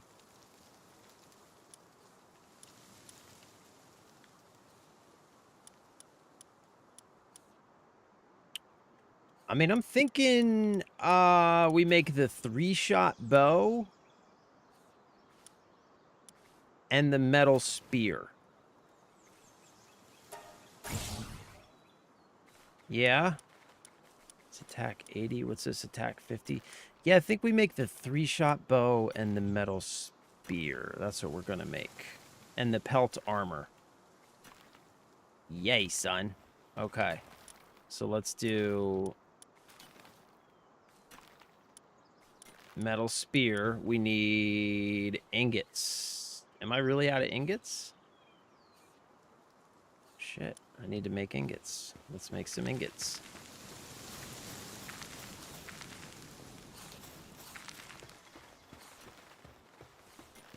Metal spear.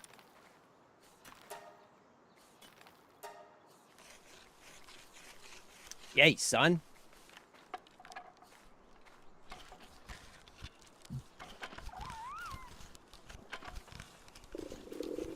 Oh, I need to make another bed for my pals. Shit, I need a 9th bed.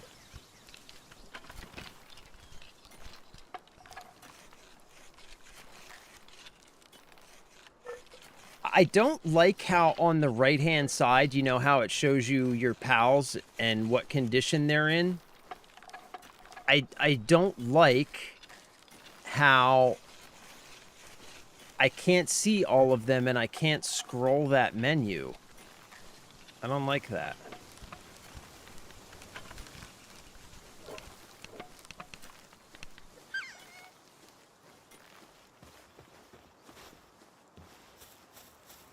Okay, we need to make some more beds here.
Okay.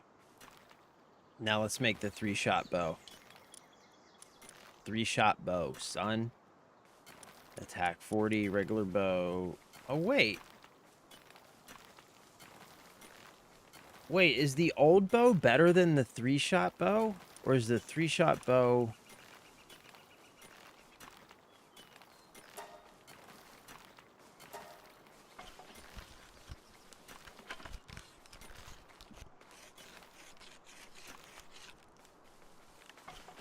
I don't understand the attack value.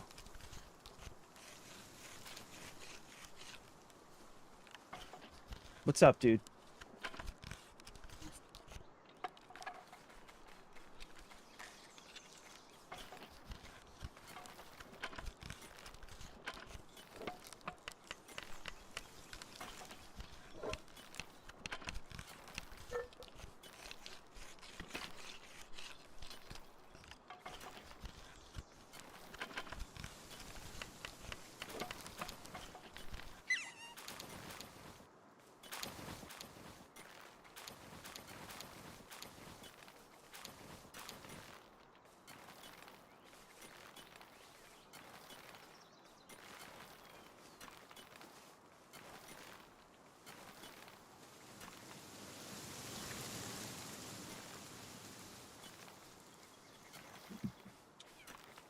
Okay, we got 3-shot bow, which we will swap with the old bow, and now we're going to make some armor. Pelt armor, defense 35. Right? Because that's better than the armor that I have on. Yeah. Okay, we're going to make some pelt armor.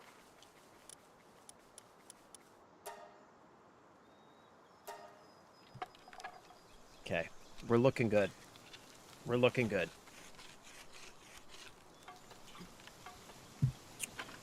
I like where this is going. I like the direction we're heading.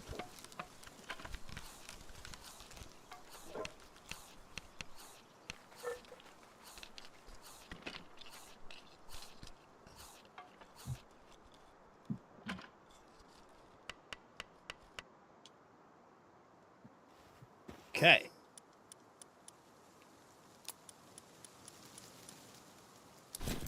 Nice. Nice.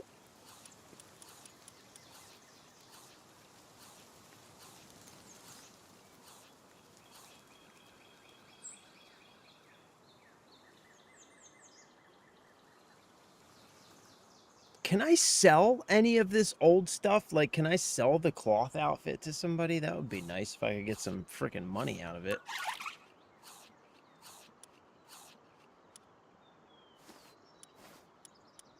Training dummy shaped like a pangolin. Feathered hairband. Let's make one of those.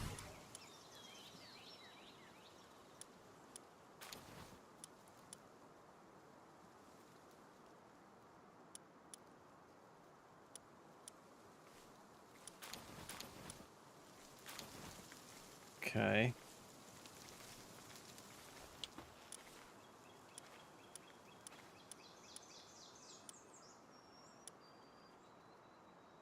Feathered hairband.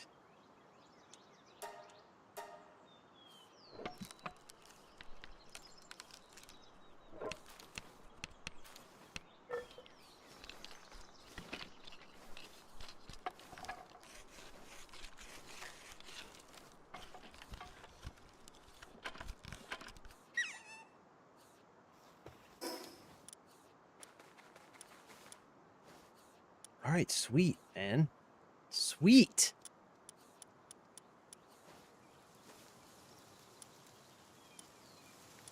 Okay.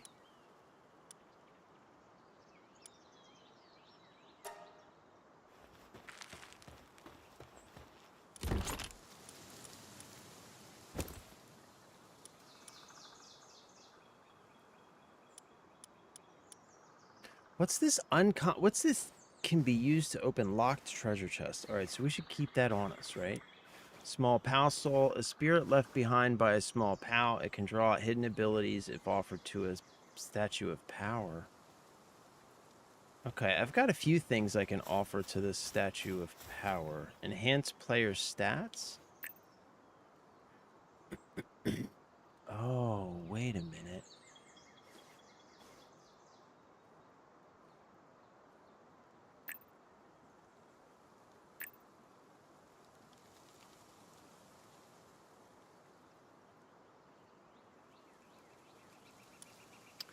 Enhance PAL stats.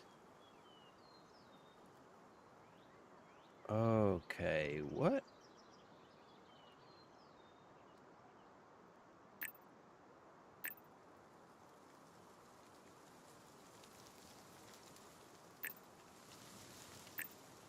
Required 1. Okay. All right, sweet. Now we can enhance movement speed. Nice.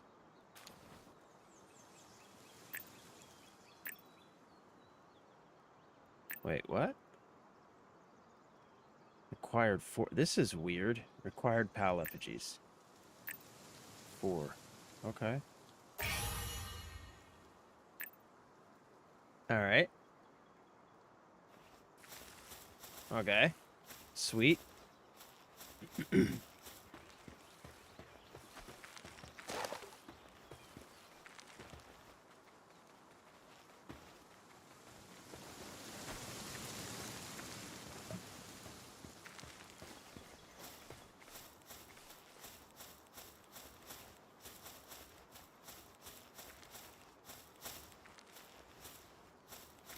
Yep.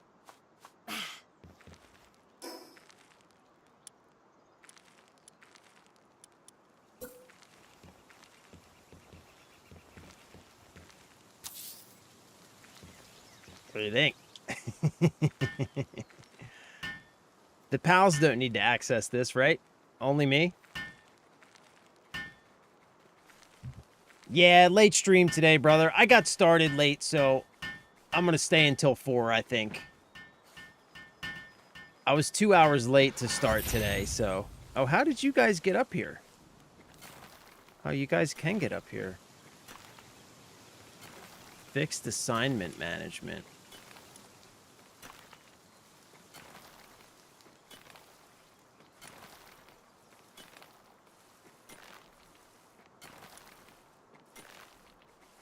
How does this work?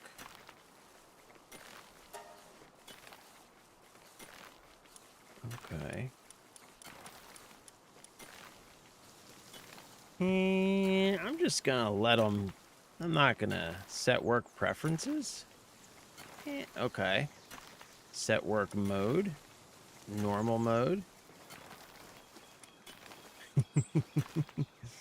Yeah, we're gonna keep it at normal, I think.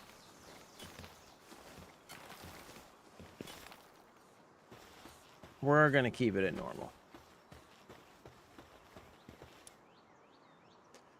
All right, a wheat plantation, huh? What's a wheat plantation? Yeah, this is PalWorld 1.0. It is absolutely cross-play. PC, Xbox, PlayStation, and Mac, actually. There's a Mac client for it, too. Yep. Yep, you can play from your PS5. We can all play on the same server.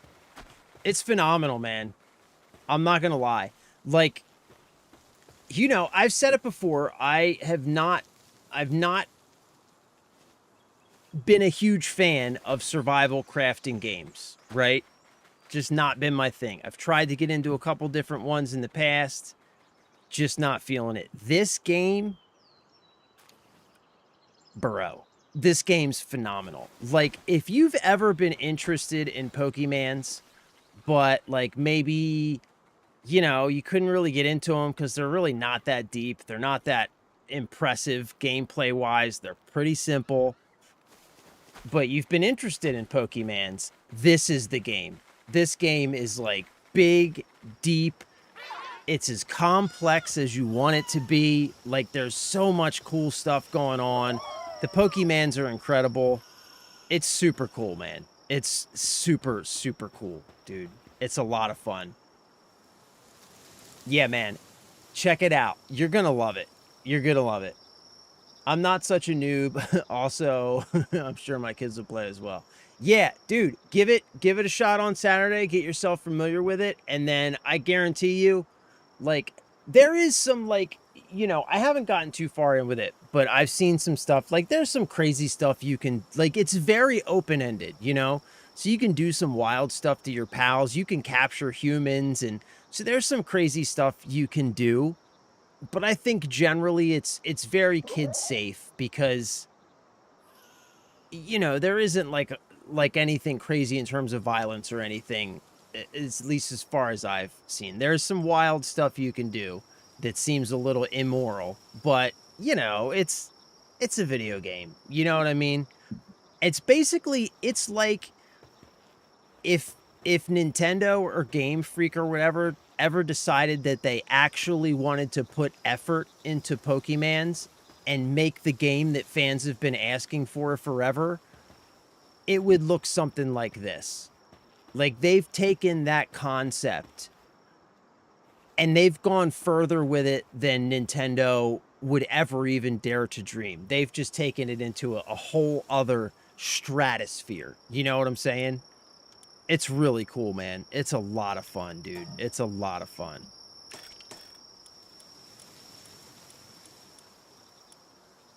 Okay. 7 Days to Die may not be for you then. Yeah, like traditionally, that's why I said like this game's kind of warmed me up to the survival crafting thing, but for me, it's like, honestly, it's these guys. These guys are doing a lot of heavy lifting for me personally when it comes to the enjoyment I'm getting out of this game. You know what I'm saying? It's the Pokemans. They're doing a lot of the heavy lifting for me. I really like these guys. They're cool. They're very cool.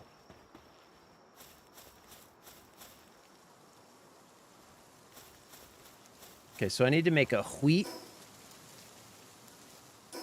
thing. Production. Logging. All right, so where's the wheat? Oh, the wheat plantation I haven't opened up yet. All right, so it's time to go. Oh, what's this? No, wait a minute.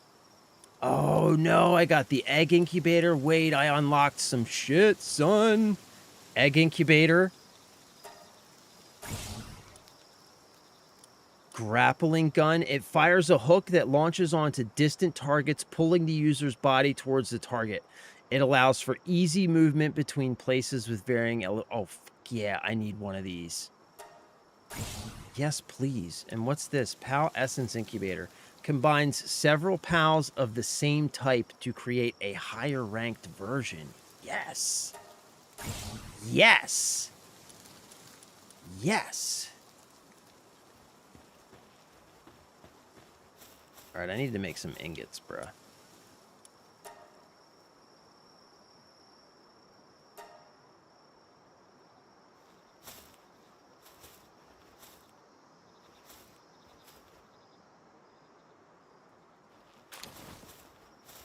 Wait, let's try something here.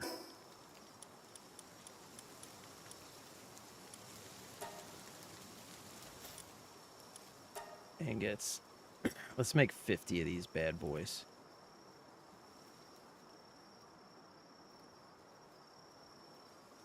Oh, wait.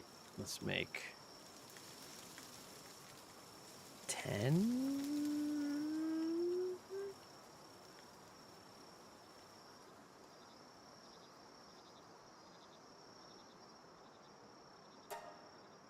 Okay, we'll load those up.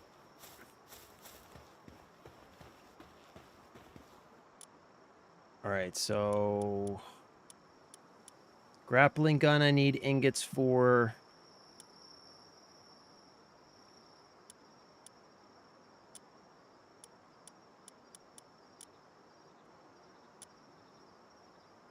Grappling gun.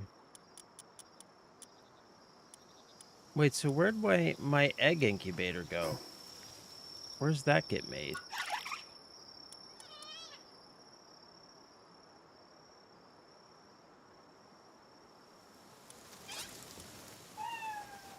Where do I make the egg incubator?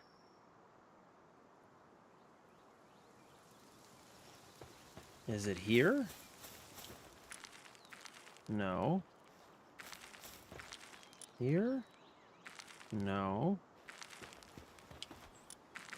Where do I make the egg incubator? Why can't I make the egg incubator? I just unlocked the... Oh, wait. I make it here, don't I? Egg incubator. Okay, so I need cloth to make the egg incubator. Okay.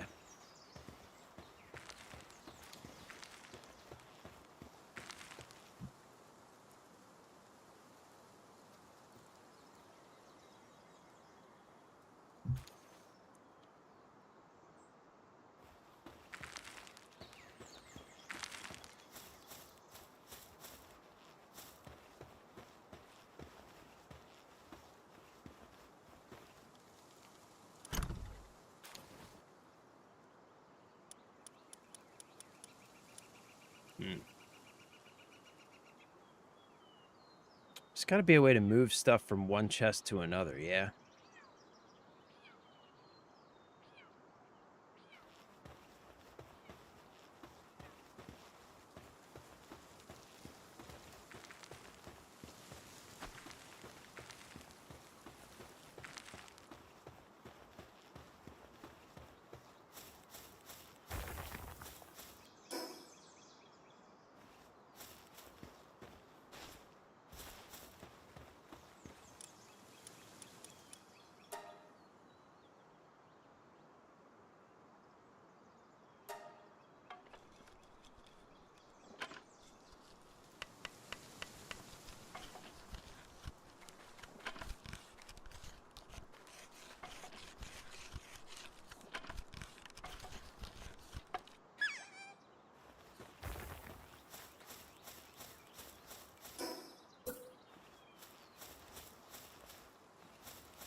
All right, finally I can incubate this egg that I got, like, on day 1.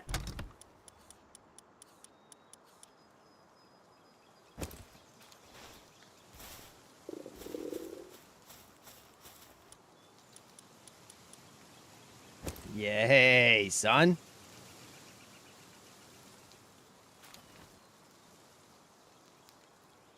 Okay.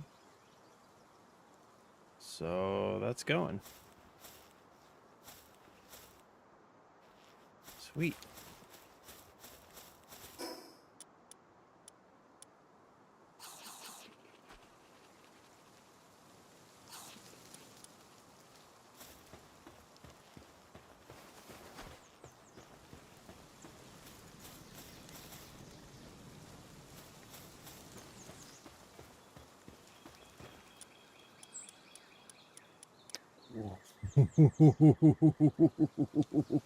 Yes. Yes.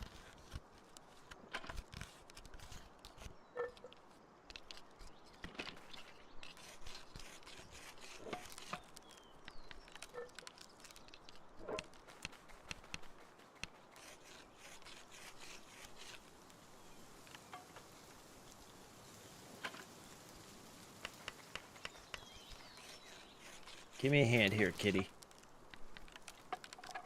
If you don't mind.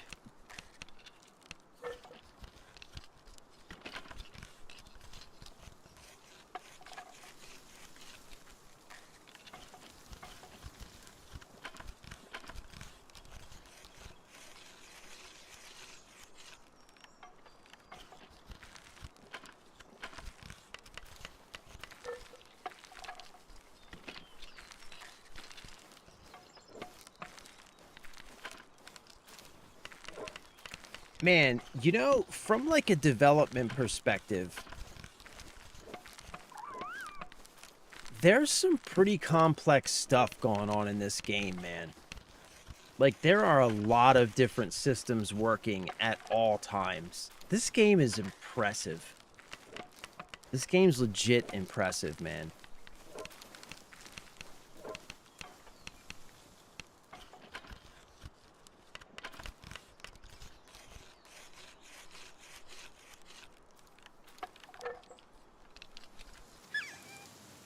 Oh my god, yes, we've got a grappling gun. We have a grappling gun. Where does this go?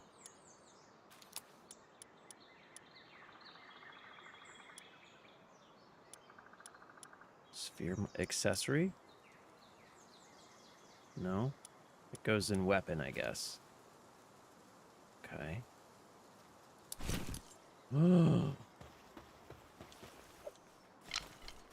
No way. Hold on.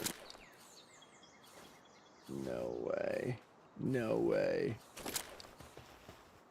Oh my god, the grappling gun is awesome. The grappling gun is awesome. Oh, that's so cool. That's so cool.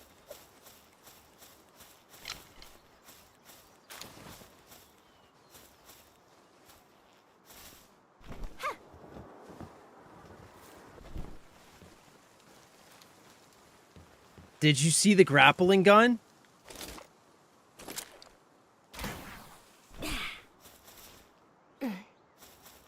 Oh, what are you doing, buddy? What are you doing?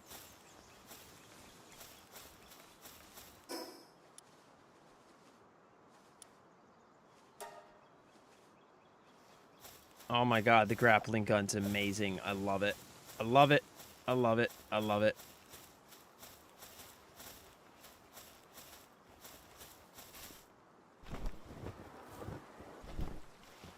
All right. I mean, we're making some progress.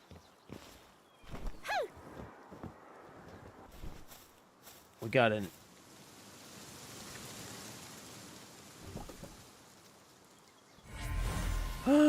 We got a Mozarina. What? What's that?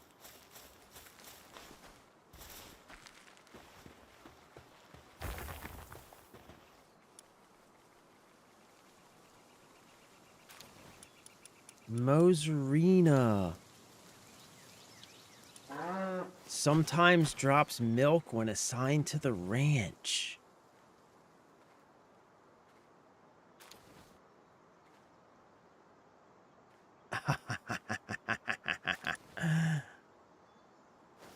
Alright, sweet.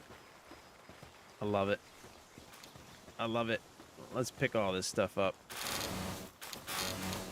Holy smokes, guys. You guys have been busy. You guys have been busy.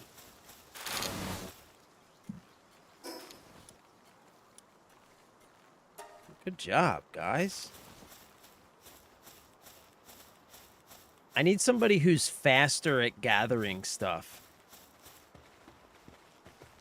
Is anybody working? Oh. Oh, I need to collect that wood. Oh, that's a shitload. I was wondering what was going on with all the wood that was coming from there. Where did all that go? 198. Wow.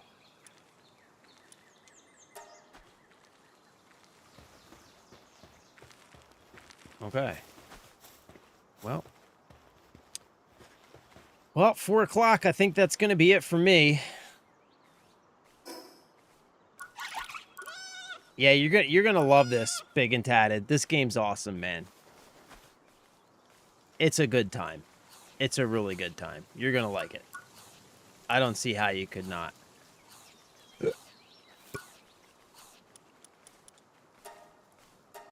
All right. All right, gents. That's gonna be it for me for the day. Again, sorry I was late today. We should be on time tomorrow.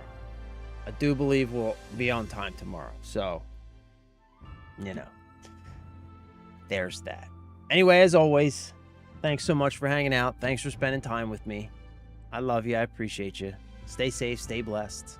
Have fun. Play games. Take care of each other. I will get that. Whatchamahoo's it? I'll get that poll dropped into the Discord server. I'll try and get that done tonight. At the very least, I'll get it in there this weekend.